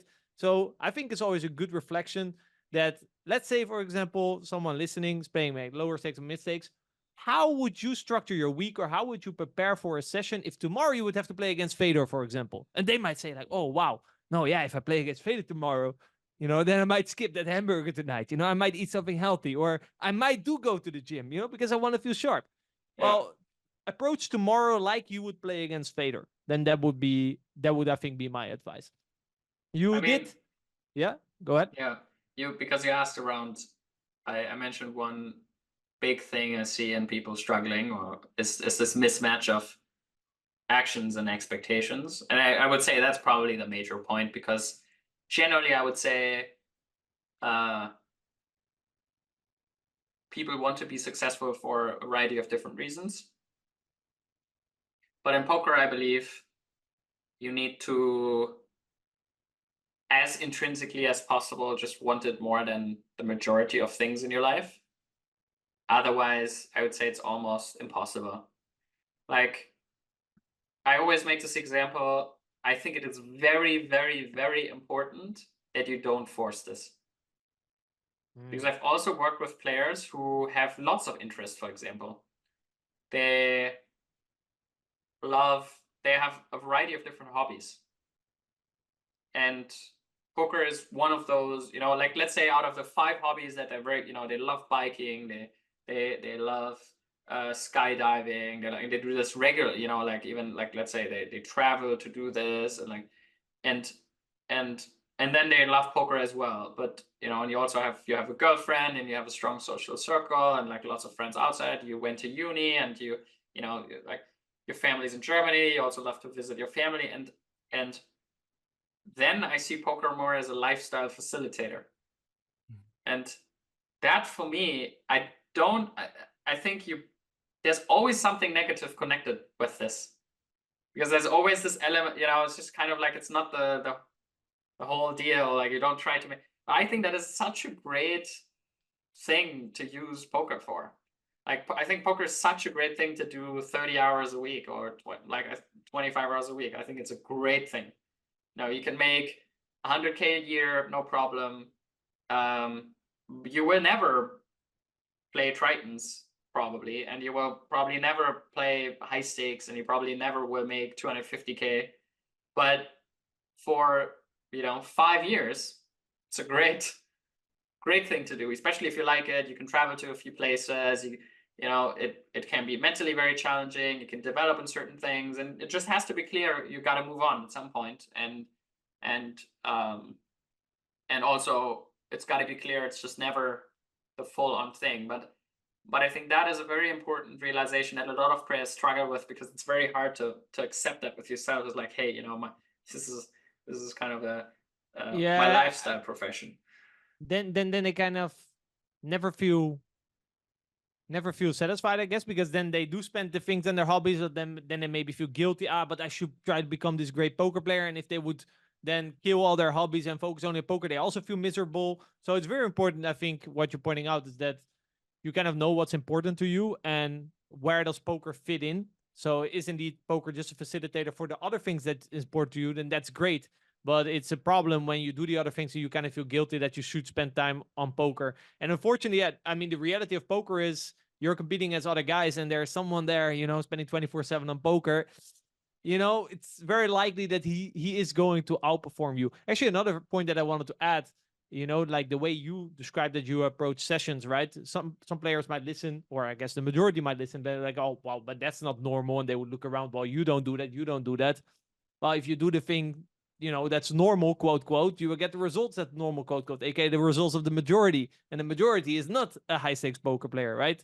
So maybe, you know, doing things different is probably a good idea if you want to have different results than the majority. Yes, but then also, it's not that hard. I always try to say that, because I understand, like, you have to put a lot of effort into lining yourself up, let's say it like this, like to just get in a good routine. But then the actual doing, I think, is surprisingly easy. It is when it becomes normal, right? Because you don't think differently.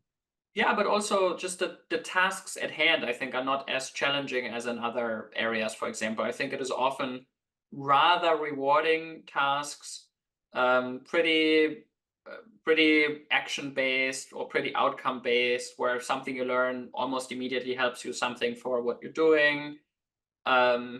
It's very practical. Like, I think people often forget that it's just actually a very, very nice way to learn and practice something. It's like, I would say if you work, let's say 15 hours on your game or 20 hours on your game a week, you're outperforming the absolute vast majority. And if you put in those, like rather smart, with like a high drive to improve the processes and improve your learning process and find good routines for yourself, with a high level of practical drilling, rather fit to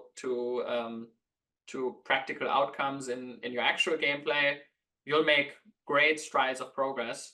And it's not an absurd amount of time effort. But I think to get to that point, oftentimes people struggle a lot. So yeah, you need the right setting. Hi guys, Rene aka the Wacko here with a quick Mechanics of Poker 2.0 announcement. In our program you will get access to 80 plus hours of content in which we will explain you all aspects needed in order to become a more successful poker player. Now one of these of course is the technical aspect of the game, in which I'll be explaining you all the mechanics behind poker strategies. We'll be talking about GTO, exploitative play with an extra focus on the why behind certain strategies and why the population has certain leaks. And to increase your win rate even further, we've recently added a river bluff and bluff catching section so you can increase your EV when those pots become very big.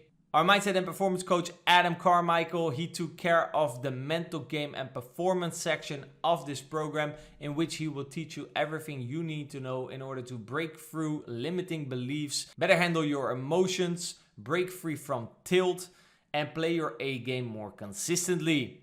And last but not least, we've added the management and optimization section in the program, in which we will give you various tips and tricks to make it more likely for your poker career to succeed, and how to continuously improve as a poker player.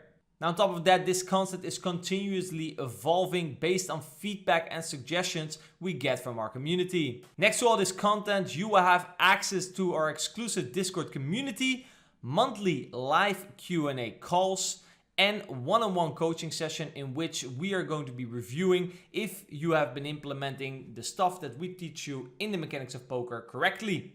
So do you think you have what it takes to master the mechanics of poker? Go over to mechanicsofpoker.com and maybe you will get a chance to work with me and Adam and make more progress in your poker career. But for now, without further ado, let's get back into more goodness in today's episode. I wanted to ask you about 2000, I think it was 2020 when you sort of made your comeback. I mean, you never completely retired, but when you really wanted to dedicate yourself to poker again, what was different? Because I remember you said that you quit because you already reached the high success and this is what it felt like. And yeah, going forward was just a repeat of the same and you weren't feeling that great. What did you change in your approach coming in to make sure it wasn't a repeat of your previous experience? I mean, it was rather clearly circumstances of Corona. So COVID, I was sitting at home and games were incredible. And then the mixture of that, that was really it. And then my partnership with GG, kind of all came at the same time. And then I just was there and I was like, oh, this is really exciting. Like high six tournaments regularly. I don't know that one. So I started playing 2Ks, 5Ks, 10Ks. There was one, they were running every day and I was just firing up. I think I had 50K buy-ins every day and I was just like, okay, let's go. This is fun. How did the games change? I mean, you were never completely out of it, but I can imagine that, especially suddenly these high stakes tournaments on a regular basis, you face different opposition. What were some of the things that you noticed coming back that people were doing differently? And what were maybe some of the things that you had trouble with that you had to adapt your game a bit? So the first thing that I was very cautious. I really went in there. My idea was, okay, I didn't really play poker for 3 years. these guys probably are on a different universe now, like different level. These online kids surpassed me. I'm just kind of see if I can hang in there. And then I played and I played and I played and I was like, wait a second. Like some of these guys still play terrible. And I think it was this mix of what felt like, a bit of this gap where some people I felt like were really good. Like much better than when I used it. It really felt like I could pick a pool of 25 people where I felt like, wow, these guys just made big progress. What And did then they do that make you that made them stand out to you? Like, did they put you in tough spots that you would normally not get in, or? Just much cleaner overall game. Especially, you have to see my game back then again was very simple. Like I I had a couple of tricks.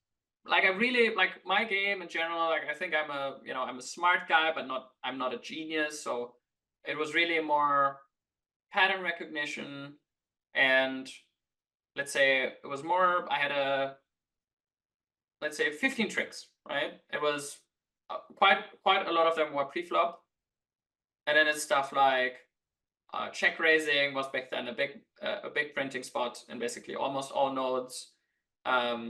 Raising in position, like in certain type of spots, and then, for example, stabbing in basically all kinds of spots and certain sizing. Like basically that was it, right? This was my. Then obviously there were spots where I'm thinking and like where maybe sometimes I'm calling, over calling, or under calling. Like for example, I had certain betting patterns, like very simple, right? If it goes big, it's much more likely to be a strong hand. If it goes like small, big, small, it's much more likely to be a weak hand. Like these type of things where, okay.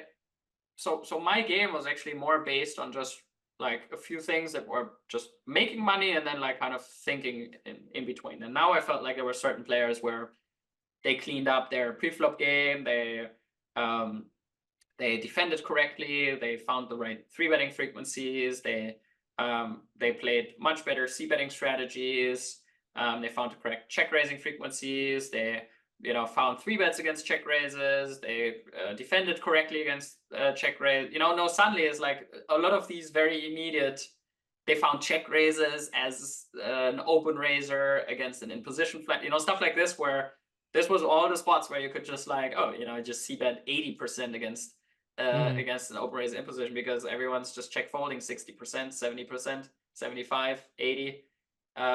So it's just pretty simple game. But when you now suddenly have to actually yourself, play a bit cleaner game, now you're forced into developing. And I think that's what I encountered there, is like there was a pool of 20, 30 players where I'd say, wow, they made big progress, they're very strong, they cleaned up, like, let's say the first, the major nodes up until the flop, or up until the turn, so after the flop. And then turn was Wild West.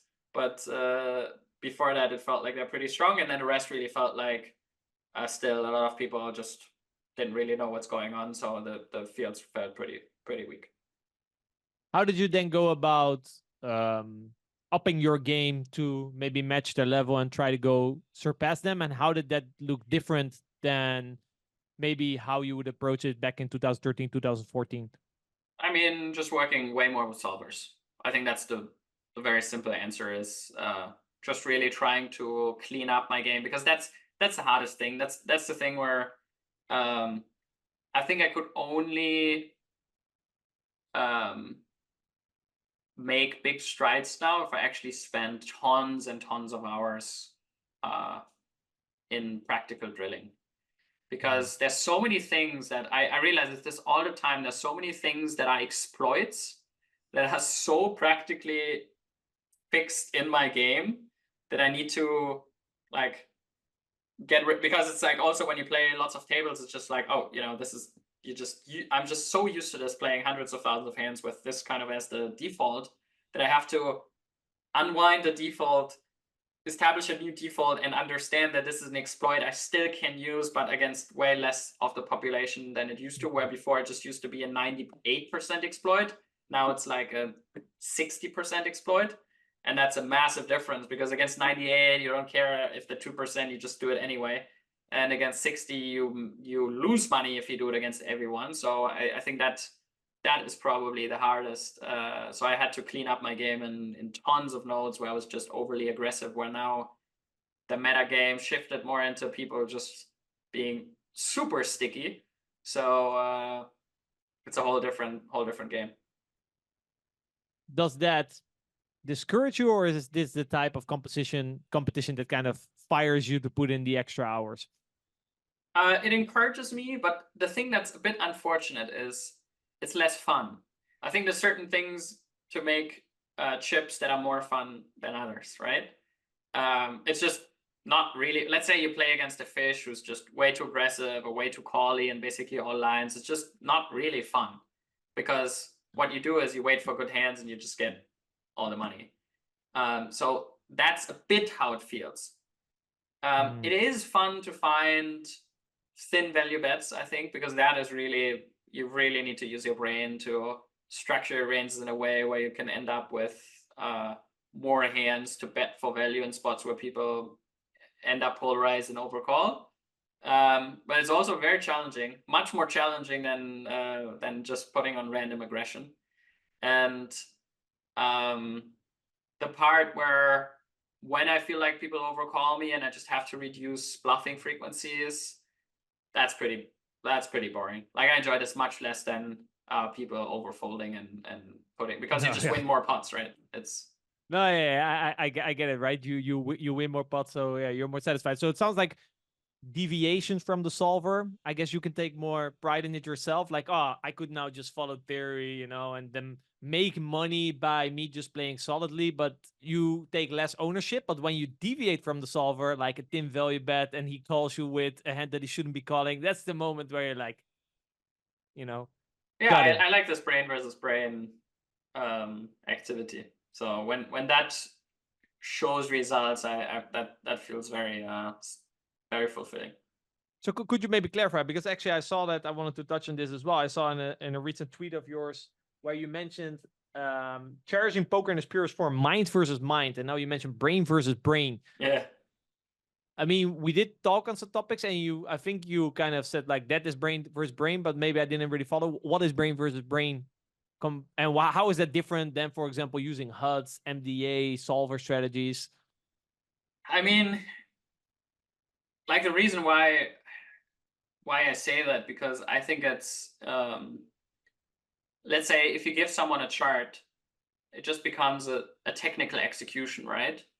Like, if he has the chart open at that point, it's not even a memory task.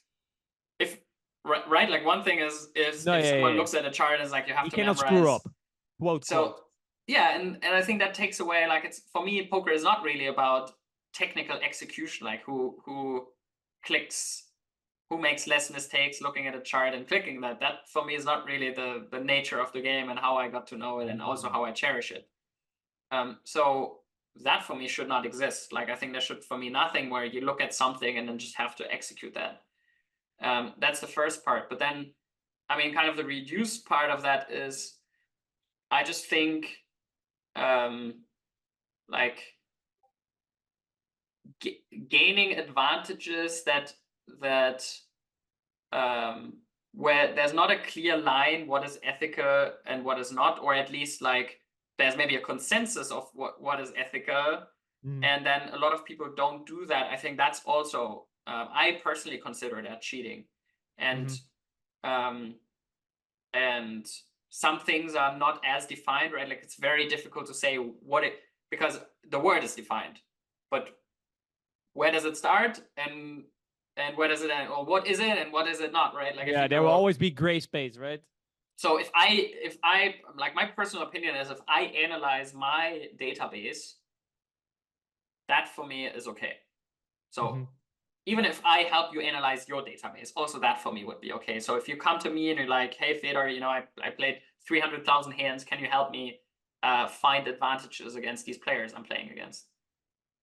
That for me is, but if you have a HUD and then, you know, you took notes and you, it shows you, and, you know, in every line you're playing, like it shows you the thing that you prep, like that for me already is not something that I would want Mm. to. I think HUDs in general are, I personally think simple HUDs I think are fine, but anything advanced I think should rather not be part of the game, in my opinion. I also believe that things should be enforced, and now I'm more trying to abstractly define where I personally draw the line, and that doesn't necessarily represent like what the security measures of GG are now since my new role. But I think enforceably it's probably the best to not allow HUDs and then have some type of information built in the site. I personally think that is the easiest and smoothest solution. But in That kind of general, what GG already does, right? You have a Yeah. HUD available with like basic stats. yeah, and then can be discussed what exactly should be there and so on. And also in terms of checking your own results, I really try to, I think we should focus less on problems and things that don't work well, and really more on how can we, like there's certain things that people push for, that people want, or that are beneficial in some way, but I think often they come with things that are not really great. And I think we should focus on how can we achieve the good things without the bad things.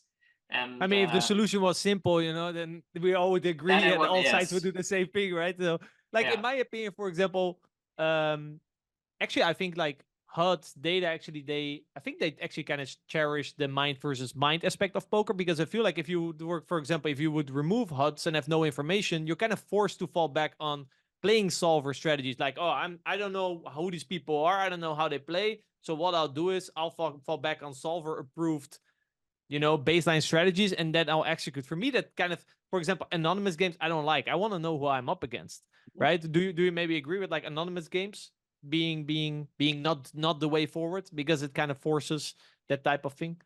Yeah, I really don't like anonymous games for multiple reasons. I think, again, in terms of the player versus player dynamic, I believe that takes something away. But also, I think in terms of like the fun of the game, I think it takes something away. But also, I think in terms of security, I think it makes things much more complicated if you have anonymous accounts. I think it also spurs like this feeling of, I don't know who I'm playing against, and I think it just makes it a bit more comfortable and personal if you know who you're up against. But back maybe to the topic of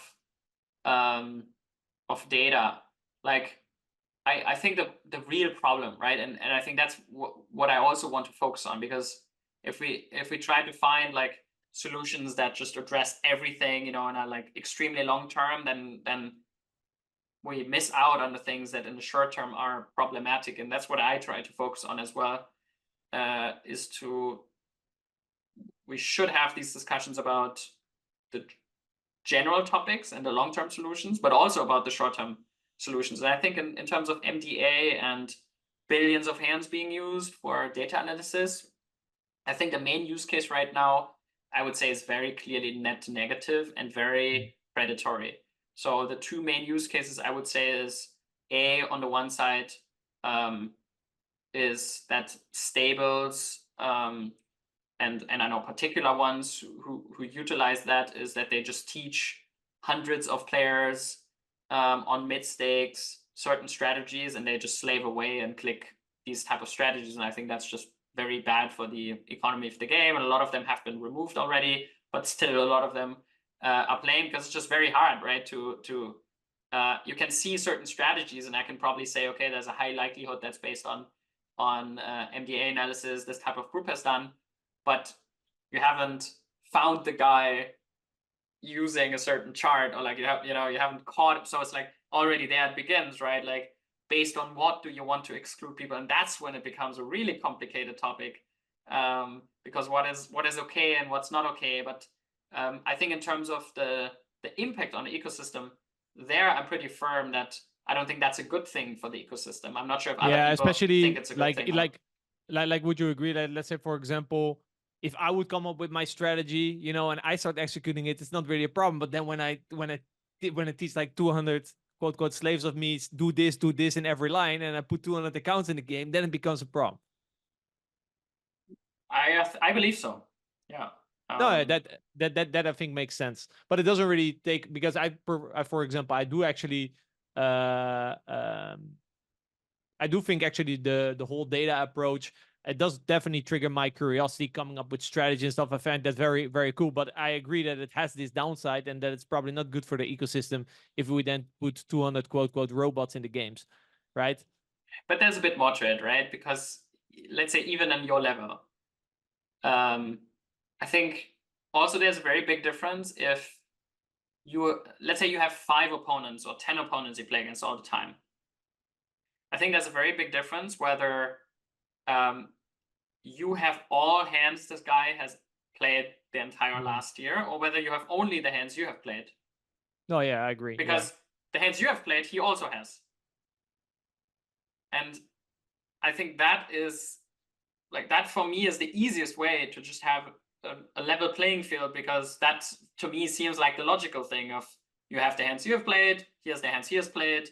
And there was this example being made that it's just like other sports teams where, you know, you can watch other games basically, and then you can see the results of other games. I see it a bit more like flying a drone over the training ground of another without team. him knowing. Right, like, or having a spy in like that, and this stuff has happened in the NFL and NBA and NHL and so on. That, like, people, and that's how I see it a bit more, right? So I think it's more like in poker, I see the equivalent more as the information that you should have access to is the games you have played. And then if you watch someone else playing, for me that's also fine. You know, you're not going to be able to watch a million hours of this guy playing, but if you that makes sense. If you pay for the people maybe also tuning in, like what Fedor is referring to, he was I think a couple of days ago, right? That you were you took a position at GG at the security team. This is also, I guess, one of the reasons why you brought up like the whole MDA question. I think the original idea of the sites is indeed like it's okay that you get these hands, right? That you play against people. That's generally, I think most sites would agree with that. That's okay. But then the problem indeed exists is if I have suddenly have like 100,000 hands on a guy that I've only played 5,000 hands with, for example. But then the biggest problem is, I guess, in the reinforcement. In the reinforcement area, because you know that there's a very likelihood that he has that 100,000 hands on you. So are you going to be the one playing that you don't have that advantage, while you think it's very likely that your opponent does use that advantage on you? And then it becomes a game of like, listen, I don't want to be the one having the disadvantage. So then just everyone starts to use it. And then it becomes like quote, quote, level player field. But obviously it's only the people who have access to this information, because it's not like as easy as, for example, a GTO Wizard to get access to this type of information. But then using that information is actually a skill. Like I can give someone the information and someone else the information, but what they're going to do with the information is not going to be the same. Correct. Like, and that's why I think in that regard, analysis of data for me is do anything you want. Like in your own, you know, in your chamber, you like with the data, it's really more about what data is available and what's not. And I'm personally pretty strong against mind data of sites. I think it's just not a good thing for the ecosystem. And I think the only kind of really short-term argument I believe that is being made is around detection of cheaters. But I think that argument is quite inflated in general. Like in some cases it's definitely true, but in the bigger scheme of things, it's a very, very minor part of security, and it should be. And I think that's really more the thing to address, is that security should be much better at detecting these more generic things to detect, because the subjective stuff you can still put, right? Like if you feel like you play against someone and it just feels weird, you can still report things, but the actual data analysis on mass scale for like botting or RTA, and the analysis of or just the general ecology of the games and where things are, where there's maybe suspicious things happening. There's a lot of stuff happening already, but I think that quality has to improve, and that's what I'm spending my time on in that new role. Is that one of your motivations also going into the security? Like, because I feel like players nowadays, they feel like they have to police the games themselves, or the poker community players themselves, they feel like they have to police the games themselves because they have very little trust in the security of, like, for example, certain poker site. Is that one of the motivations that you decide to take on this role? I mean, there's not many other possible motivations. I mean, people will suspect financial motivations, but I can tell you they're not very meaningful differentiator for this role. I do believe that that's the best possible impact I can have at the company, and that's the reason why I wanted to do that as well. So I wasn't forced in this position, and for me it's really more, that's also always behind the scenes, the topic I spent most of my time on before, so giving advice on certain topics, but now it's actually like constantly discussing with the head of security and like being involved more in cases, and I think the biggest part is also relaying certain information and pushing for certain topics, such as if they're, because especially in high stakes communities those things are rather transparent, and they're monitoring the games anyway, so it's just rather easy and helpful to communicate with those guys. And I think that's the role where I think being that bridge, I can be pretty helpful in. And then hopefully over the year, I think now it's a lot of talk, but I think over the year we'll see how things progress. And the trust is low, I understand, but I am in the unique position to see both sides, or let's say lots more sides. Mm-hmm. And I also want to say that things are not as bad as people think they are. In a lot of ways. This is also the dilemma, right? As a security team, you can also obviously not be too transparent, because then you show exactly how you do things, and then people can take advantage of it. So it's trust has to be established, and I think from both sides, only with actions, I guess, trust gets increased. I agree, and I think it's also, it will probably not go away in a heartbeat.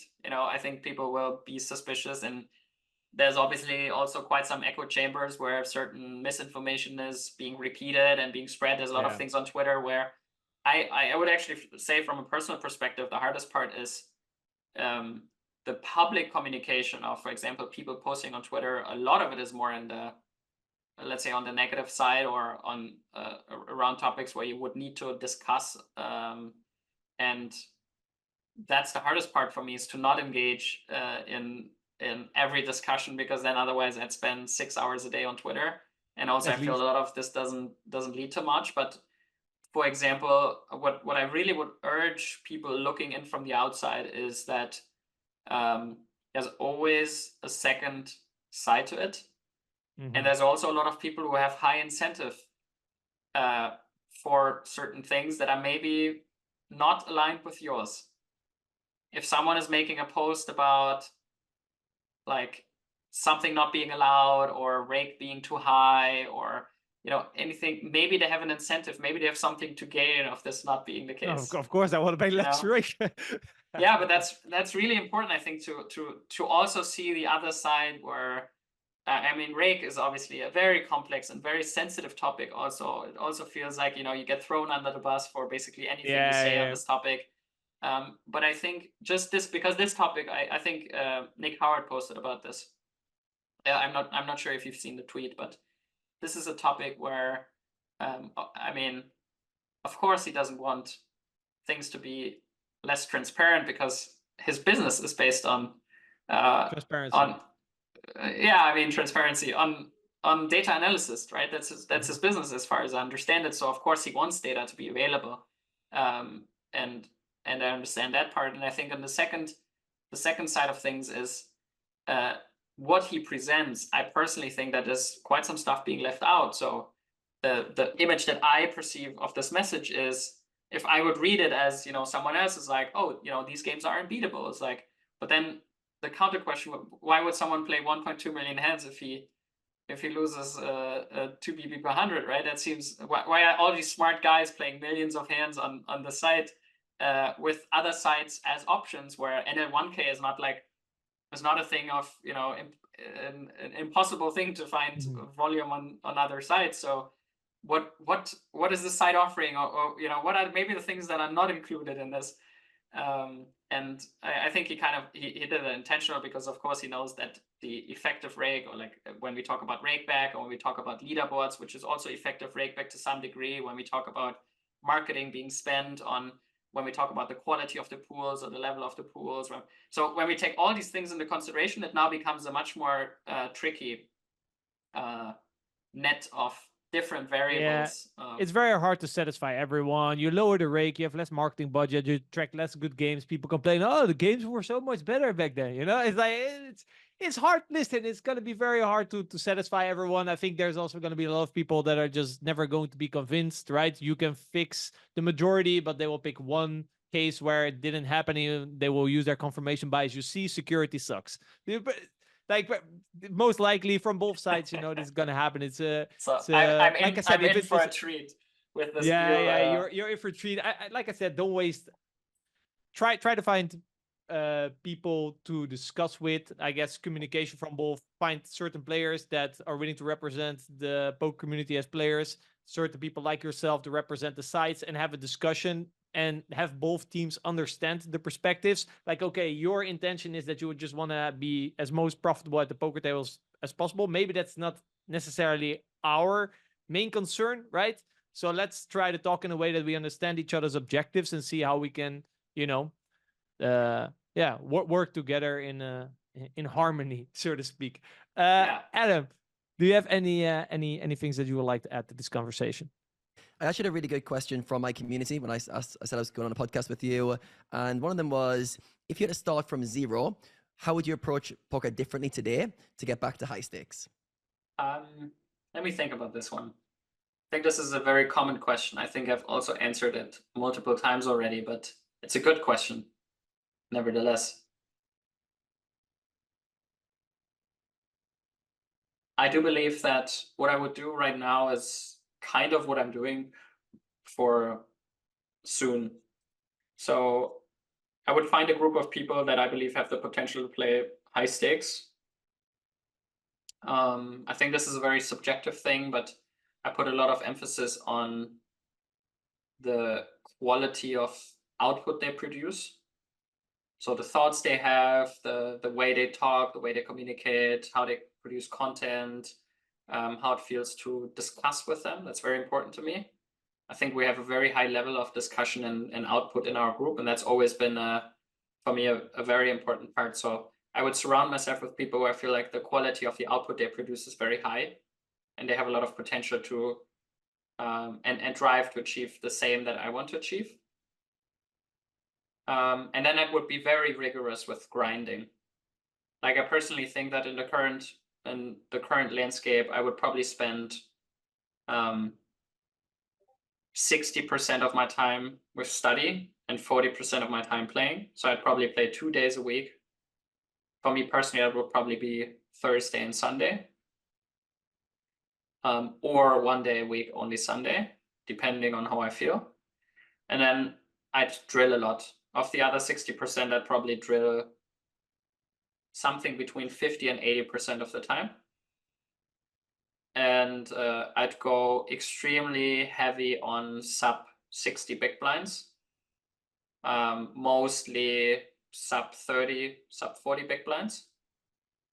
And then the majority of the rest of the time, so let's say if I drill 50-60% of the time, the majority of the rest actually I would spend with payouts. My personal perception of the current tournament landscape is that I think the understanding of payouts and the impact on the strategy is pretty weak.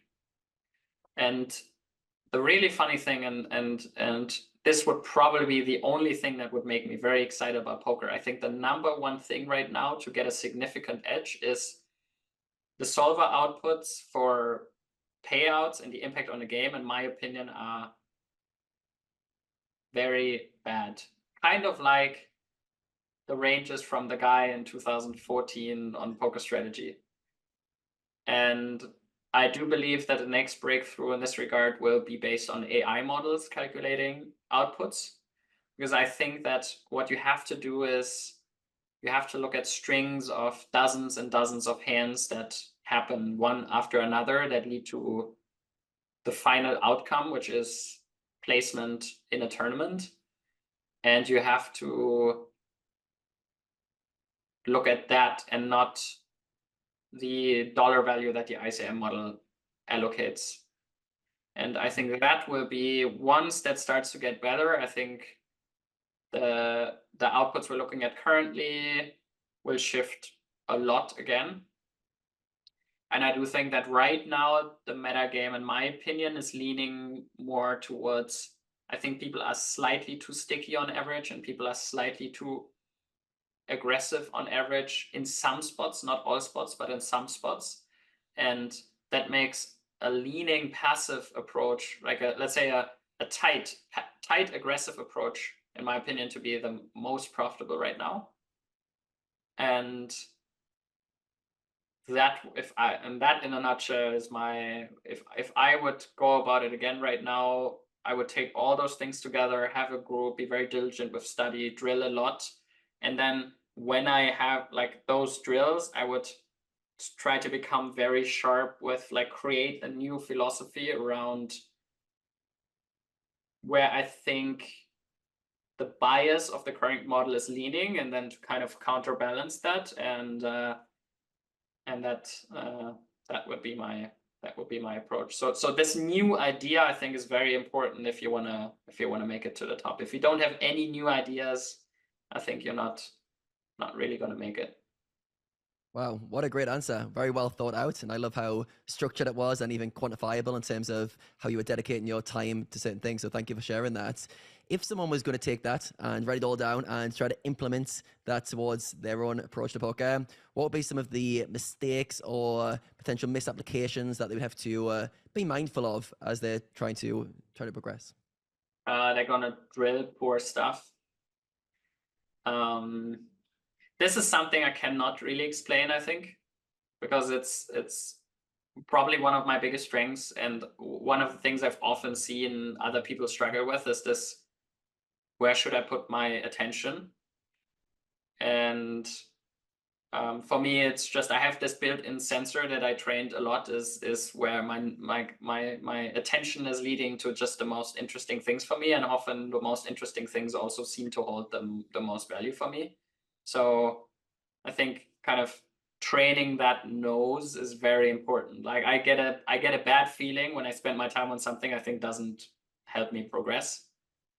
And that's something I've observed a lot, is people spending time on things I feel like they get nothing out of, just, for example, to make them feel safe or to make them feel comfortable, or just like repeat a thing that they know they're good at already, just to feel like they're good at this thing. And for me, it's a bit the opposite. I always lean to the things where, like, oh, I'm bad at this, let me drill this. I'm bad at this, let me drill this. Give me exposure to this, teach me this thing. I suck at this. Like, I think when you drill, try to lean to the things that are very, like, one thing that really helped me, I did an Excel sheet where I try to evaluate the value I can gain by the times it happens, or the impact it has on a tournament, for example. So 100 big blinds, there's a certain point where I can gain a lot of value. And if, for example, I play a lot of Tritons from the start, then that value is much higher, because I play more of this in game, more pre-flop, that spot happens more often. So 100 BB and 200 BB study is much more valuable to me. But if I late reg tournaments online and my average big blind is 55, and the only time I play 200 big blinds deep is in the 500 bounty builder, then I'm like, this has absolute zero value for me. And because the one thing is like 150 times more valuable than the other thing. So don't look at like 7 different things, but just like, become the best. Like that's one thing I often see is in the new generation, is there's certain things that are, for me, like, you have to breathe them, where they're not as sharp. They're not as sharp with their 4 big blind, their 7 big blind, there's 10 big blind ranges. They're not as sharp with like 12 big blind call versus reshove, stuff like this, where it's just math. It's just like pure, just get in the lab and just like, and that for me is like, if you're a tournament player, 0 to 20 big blinds, that's probably just about 1,000 hours. If you want to be the best, you got to do these 1,000 hours spread across your 10,000 hour career at some point. So that would be a few of the things where I think people tend to tend to get distracted. I think people tend to not dig really deep into where is the most thing to gain. And I think they're not rigorous enough. So if you want to look out to not make mistakes, then I'd really take some time for reflection to really ask yourself is like, where am I not pushing enough? I love that. Fine-tuning the scale of where to put your attention. I think in the modern poker climate, that is one of the kind of super skills that many players struggle with. They get interested in spots, as you mentioned, to confirm if they played it correctly, or just to their curiosity just takes them down a rabbit hole that isn't so important. But it sounds like for you, a lot of time is always spent on fine-tuning what is the most high value for you to do right now that's going to help your game moving forward. So you mentioned like this kind of Excel spreadsheet, which I'm curious about, this kind of frequency and the value of the spots. How much time do you think players should spend, or yourself do you spend, on kind of mapping out almost like a curriculum of things you should do? Because one thing I find players struggle with is overwhelm. They're like, oh, there's just too much to work on. And rather than like going through loads of different stuff, they actually get paralyzed and they almost like don't do much at all. So how do they kind of map out, like say the next months or years of their career, what they should be working on, what's high value, and how do they even like map out that kind of structure for themselves in their learning path? I think I probably spent about 20 hours my entire career mapping out stuff. I'm not a mapper. For me, I think it's very valuable to spend time on becoming proficient with tools. I think a big barrier for a lot of players is they're not really familiar with setting up a server or Pio solver or running sims or how to run a proper sim or the different variables. Because if you don't understand the variables, you also don't understand the weaknesses. And if you don't understand the weaknesses, you don't understand where to create a new or generate a new idea to maybe also see what are other people working with and where maybe is the thing you can gain an advantage on. And in terms of the parallelization, I think it's actually not that important to have a conscious thought of how much stuff you need to do. As if I have a conscious thought of all the things I could be doing at all times, it's just unnecessary weight. For me, it's like in every area, there are things I can improve on. That's an obvious statement. If you don't agree with the statement, then I mean, yeah, of course. So I can improve in short like at every stack size in basically every node. Now it's more the question of which node helps me the most. And so I try to really just have more of a natural flow to follow, because it's not only we're not machines, right? So what I try to do is where does it have the highest stickiness? And for me, the highest stickiness does it have when I feel pain, when I actually want to know the answer. Like I undergun, like 2021 undergun shoves 11 big blinds, I'm undergun +2, I have 9s, or I have, and then it's like, okay, I have 10s, and it's like, okay, 9s is a fold, is 10s a call, is it not? 9 left, like I look at it.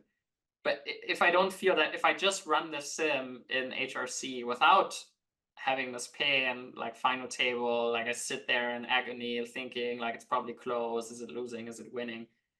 That's where I feel like I mark this hand, I run it later. It's going to be 10 times more sticky than if I just run it blank. So what I try to do is when I have insecurity somewhere, I ask myself a question, I try to tie that question to a learning, to a drill, to an output. So when I play a session, I feel like, I write down like, in this session, I felt most unsure about check raising, single raise pot out of position. I often didn't know, like, should I check call, should I check raise with what frequency? So I'm going to look at that and I'm going to drill that and I'm going to feel more safe in the next session. I'm going to apply that, and then it's just a constant loop of that. I have a awareness of asking myself, where do I feel how good in these different things?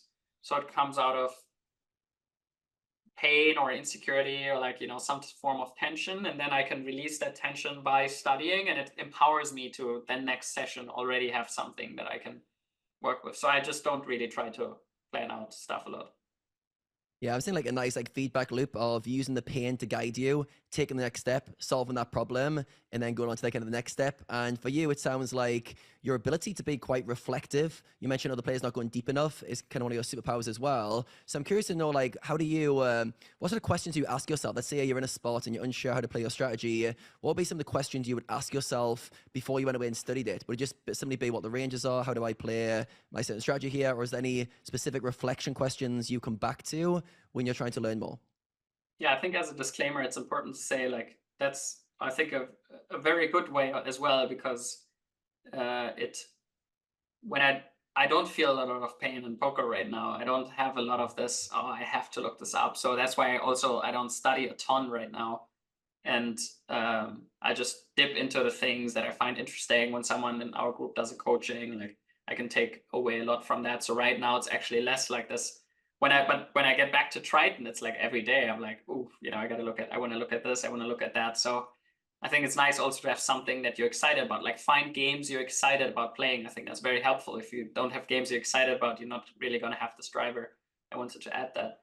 And like when I approach a new study topic, I would say the main question I ask myself, it's not such a question, but if I formulate it, would probably be what is the main mechanic that's underlying, or what's the main mechanic of poker? So yeah, that would probably be the main question. Is what's the main mechanic going on here? What are the drivers? So very often I look at aggregate reports of all boards and just filter by different things and just really try to understand, let's say in position, single raise pot, right? Bet sizes. And I just look and I'm like, okay, what are the main mechanics? What are patterns? I just literally try to look for patterns. And then I see, okay, I filter by ace high. I start to see an overbet sizing. It's like, okay, it's what is the common ground? It's like 10-9x, 9-8x. It has to be disconnected. It has to be connected, but not too connected. No, that's possible. So it's like now start to formulate these different ideas that come up by just looking at that, and then I try to always capture 100% as much as possible. So not just have to like, like this particular idea, but rather like, okay, smaller sizings on these type of boards, large sizing only on this type of board, and then I have a few ideas already for this particular spot that I can take away, that are practical, that I take into the drilling session, and then in the drilling session I can see how well can I actually put it in practice. Amazing. So good. And yeah, I think the question you start with often leads very much into how much value you will get from learning and a study session. If you go in there trying to think what the solver does, or to see what strategy is going to be shown on a solver, for example, you're not going anywhere near deep enough compared to your approach of really understanding what's driving the strategy. And that's going to lead to a very different way of learning and studying. So yeah, I'm really, really glad you shared such a specific method. And I think sometimes players who want to get better, I get asked this a lot from players who want to improve, they always want specifics, like what does like Fedor do? What's the question he asks? How does he show up in his days? They want to get those kind of nuanced details. So yeah, really glad you were able to share that with the audience. So I quickly want to wrap this up, and I just want to have a quick look into your days now. I know right now you're less full-time poker and kind of the grinder lifestyle, but it feels like you have a very balanced life overall, very holistic views from what I've heard. So yeah, tell me through like how you go about your days, maybe a day in the life of Fedor at the moment, and what are some of the main things that you prioritize in terms of managing your energy, which I know is important for you. Right now it's really, really chill, to be honest. As chill as it hasn't been in a long time. So it's not easy to give a very concrete answer, because it's more, I would say, different blocks that recur in a week. So I have certain things I schedule for within a week. So I have a few weekly calls with Pokercode, with the Pokercode team. I normally wake up around 9 and go to bed around 11 to 12, something like that. The evening, I now lately have been working a bit more, but normally I spend the evening with my girlfriend. I normally get lunch with a friend or my girlfriend, and dinner as well. So in between that, it's mostly work, actually. So a mix work, for example, right now, I'd say I probably spend about 2 hours a day on crypto. I have kind of my private portfolio that I'm somewhat actively managing, and also rather simple there. Nothing too fancy. I have my NFTs that I look after, a few trades I sometimes make, and then the rest is mostly staked. So just checking that from time to time and just staying up to date. And then yeah, Pokercode I mentioned. I have 2 people that I'm advising on their company where I'm also invested. So those would be calls. I have coaching with Elliot, for example. I have another type of therapy I'm doing. I have personal training that I'm doing. Sometimes sports or yoga. So it's really, just more like I meet friends. So it's more like building blocks that I have going on. But it's not like it's not a crazy filled thing anymore. I have probably 5 scheduled or 4 scheduled calls a week, and do sports, meet friends, food, sleep. The basics, yeah. The But yeah, as you were basics. talking there, you can see you're doing the things that interest you, that you're passionate about, that you want to put your limited time and resources into. And it looks a lot different to your like high volume grinding days, but you're still having a lot of output in the hours that you're doing. You also mentioned like certain blocks, like when you're doing the Triton series, everything flips around in your full-time Yeah. grinding mode as well. But yeah, I think you're at that point now where you're able to balance your time. In terms of things that interest you the most going forward or excite you, you mentioned like always kind of following interest. What are the things that you see in the future potentially sparking more of your interest, or what currently gets you excited in the morning or excited in your days? And that's a great question. I would say I'm in this phase right now where 2 things at the same time. On the one side, it's clear to me that I wanna dedicate myself more to one singular thing, if you can say so. More in the sense of there's something particular I think about working on one thing. Where right now I'm working a lot of different things, and for me it's really fulfilling to right now there's really something where if I can empower other people, that's really a sensation that I have in very few other things. So I want to keep doing that. And I think I have a good volume of that in my life right now. So I think the next thing is really more something more more concrete, creating myself again, because last 2-3 years I've scaled that down a little bit to have some time to then see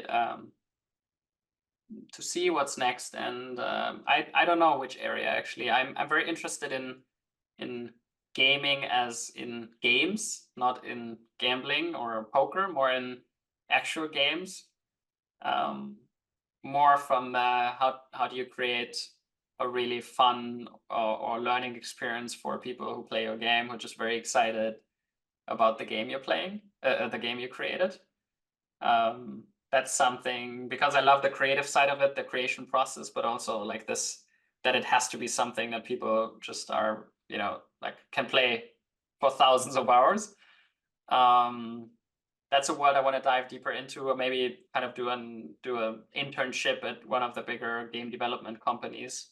That's something I want to try to get into this year. And then spaces I'm very interested in, like real spaces, how people interact with them, like living houses, real estate. That's something I've been doing quite some stuff in, and buying old things, renovating them, but also creating spaces where people meet and connect. So this is definitely something I'm going to keep doing, keep diving in more and checking if there's some particular venue or area that I want to spend more of my time on. And then beyond that, to be honest, I don't really know. Those are like 2 areas I know I've had quite some positive experiences with already. I'll definitely also keep an eye on the crypto side of things and the AI side of things, but there wasn't anything. There wasn't anything yet, like a direction.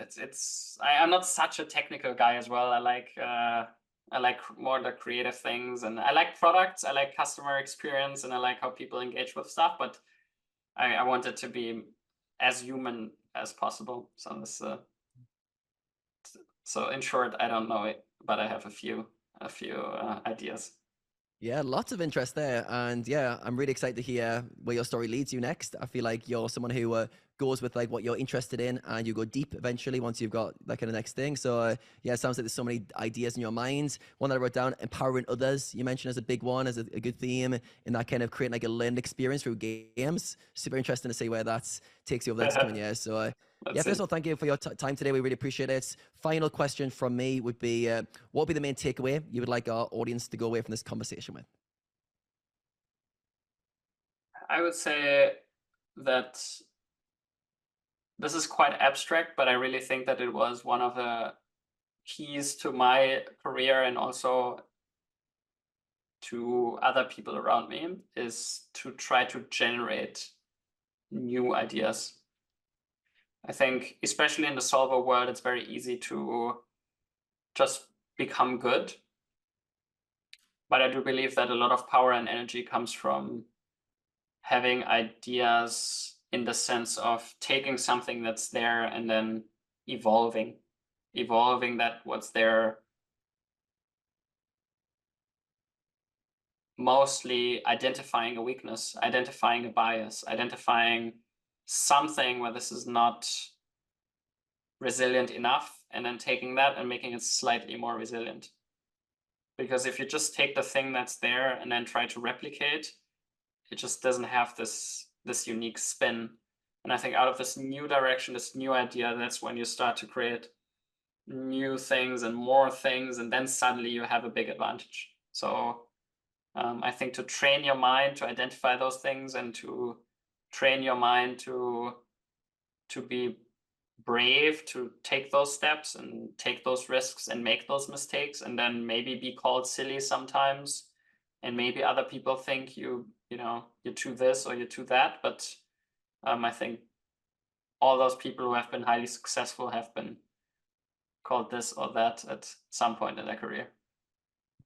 What a thought-provoking answer. That could take us on to another 2 hours of podcast, but we'll wrap it up here. Thank you so much for your time, Fedor. We really respect your wisdom that you've shared with us today. So many things that you went deep into and give us really good answers. So yeah, we appreciate your time and thank you for sharing it with us today. Cheers, Rene and Adam. I appreciate you. It was a great interview. All right, thank you, Fedor, for sharing all your wisdom that you've accumulated on quite a long poker career. Not only poker career, business career, investment career. You shared a lot of knowledge. Thank you for that. Adam, any main takeaways? Yeah, there was a lot of wisdom shared today, and I love Fedor's holistic approach to life overall. But in terms of getting better at poker, I think he shared a lot about his journey of how he got so good so quickly. He mentioned channeling his curiosity into learning, improving, getting better. And he mentioned like it not being forceful, how he spends a lot of time on getting in alignment with who he wants to be going forward. So in the early parts of his career, being one of the best poker players, and then the actions he takes actually weren't effortful, throughout interest, out of enjoyment. Then another thing that he talked about in alignment with that was creating this kind of super peer group. And I think there's a lot of kind of really in-depth conversation around how important it is to have a group of high stakes players around you, or a group of players who are high level thinkers, who think like you, would challenge you. And he put a lot of his kind of success, but also if he had approached poker from scratch tomorrow, creating that group around him would be one of the first things he does. So I think it's really important to, as you mentioned, I think you were speaking to at this point, going deeper into what it means to create a peer group, what it means to create a group around you. And he's very big on that, impacting his overall success in poker. Then I think a lot of stuff around expectation management. And I think this is really important for anyone listening who mentions like they want to be a high stakes poker player, they want to play the level above, they want to have certain success in life. You've got to really realize, do your actions align with that? Not in the future, but today. Do you currently live the life, the identity of that individual who can achieve those things? And I think a lot of time you've got to be realistic with yourself. So you mentioned like a lot of players might have other commitments, other things going on in their life. And for them, maybe poker is to facilitate their overall lifestyle. And that's good. That's a good thing. But don't kid yourself that you're going to be a high stakes player or you're going to be the best in the world, because your actions don't align with that. Maybe your circumstances are capped, but that is just what it is. And then another thing I wrote down is his holistic approach to poker and getting better. And he mentioned like squeezing everything out of strategy, squeezing every last detail out of the game. And you can see when Fedor's really into something, like especially his poker career, he's almost obsessive. Like he just constantly thinks, constantly wants to improve. And he's got this mindset of always trying to do things better. And this leads him to do different things, generate new ideas, and do things outside the box to other players. But he's trying to squeeze every bit of information and strategy. And the final thing I wrote down was his belief in himself was built through repetition of basically work. And this surprised me a bit, because I thought Fedor might have been somebody who just had that natural belief. You come across these guys who was super confident in themselves and these back themselves in situations. But he mentioned going to the live scene in particular and struggling with imposter syndrome, struggling with belief. And he had to do a lot of work on studying players and improving his strategy and finding leaks and weaknesses in players to build the belief that he belonged there and that he could basically beat the guy. So yeah, I think it's really pieced together a lot of the story of why Fedor's been so successful in his career and why he's been able to rise so quickly. I think even now he's only 30 years old, which amazes me because it feels like he's been around for like 20 years. But yeah, he's had such success, but his approach is very fine-tuned. And yeah, I think there's a lot of lessons to take. How about yourself, Rene? What did you write down? I wrote down, he gave a little bit of a wink, right? When he also mentioned, like, focus on the mechanics of poker when he does poker studying, like look at the drivers. He mentioned looking at aggregated reports and seeing where switches are in strategies. Oh, wait, on this board we bet very big. On this board we don't bet very big. Oh, what was one of the heuristics? I think he mentioned, oh, no, there's no nuts available. So there's no straight on the board, for example. Oh, and basically from there, he starts to look at, okay, what's the driver behind it? And then he learns a concept and then he starts drilling that concept, right? He was very big on drilling, basically repetition. So that game now becomes his new default game, right? He said he has a lot of bad habits and the only way that he can get those bad habits out of his game is to put him repetition with his new / improved game, so to speak. And that's kind of where drilling came in. He also mentioned this, we have mentioned before, if we heard other players talk about as well, focus on high EV situations when studying, right? Like you also mentioned, the poker tree is so immense that we have to kind of start narrowing down, okay, what are really where do we get high ROI on our study time, right? And those are usually frequent spots and spots that have high impact on your EV. So for example, in tournaments, ICM, I remember Grafdeco was talking about that. He also talked about studying preflop a lot, Grafdeco, because it was very frequent. Fedor mentioned also like, okay, yeah, you shouldn't be studying 200 big blinds deep if you only late rec online tournaments, right? So you should look at, okay, what's the most common average stack size that I'm playing? And though it's probably the stack size that you're going to have to master. So for the people listening, you can just go to your tracker, say average stack size. Let's say you pick your last 100K hands, average stack size, and then you just put in an Excel sheet, okay, I play this stack size the most. That's when you have to do, that's where you have to do most of your studying. And then you use the less frequent stack sizes. You might run the same board for that stack size and think about what changes. You don't have to learn a different stack size. No, you just look at, okay, I'm very good at the stack size that I play the most. What changes if I change the stack size? So then we're going to learn the impact of what's a higher SPR, lower SPR is going to do with my strategy, right? Same with textures. Certain textures are going to occur more frequently than others. So spend your study time wisely in terms of spots that are frequent. He also mentioned in terms of studying, figure out or observe what are the most common ways that people nowadays study poker and find the weakness in that, right?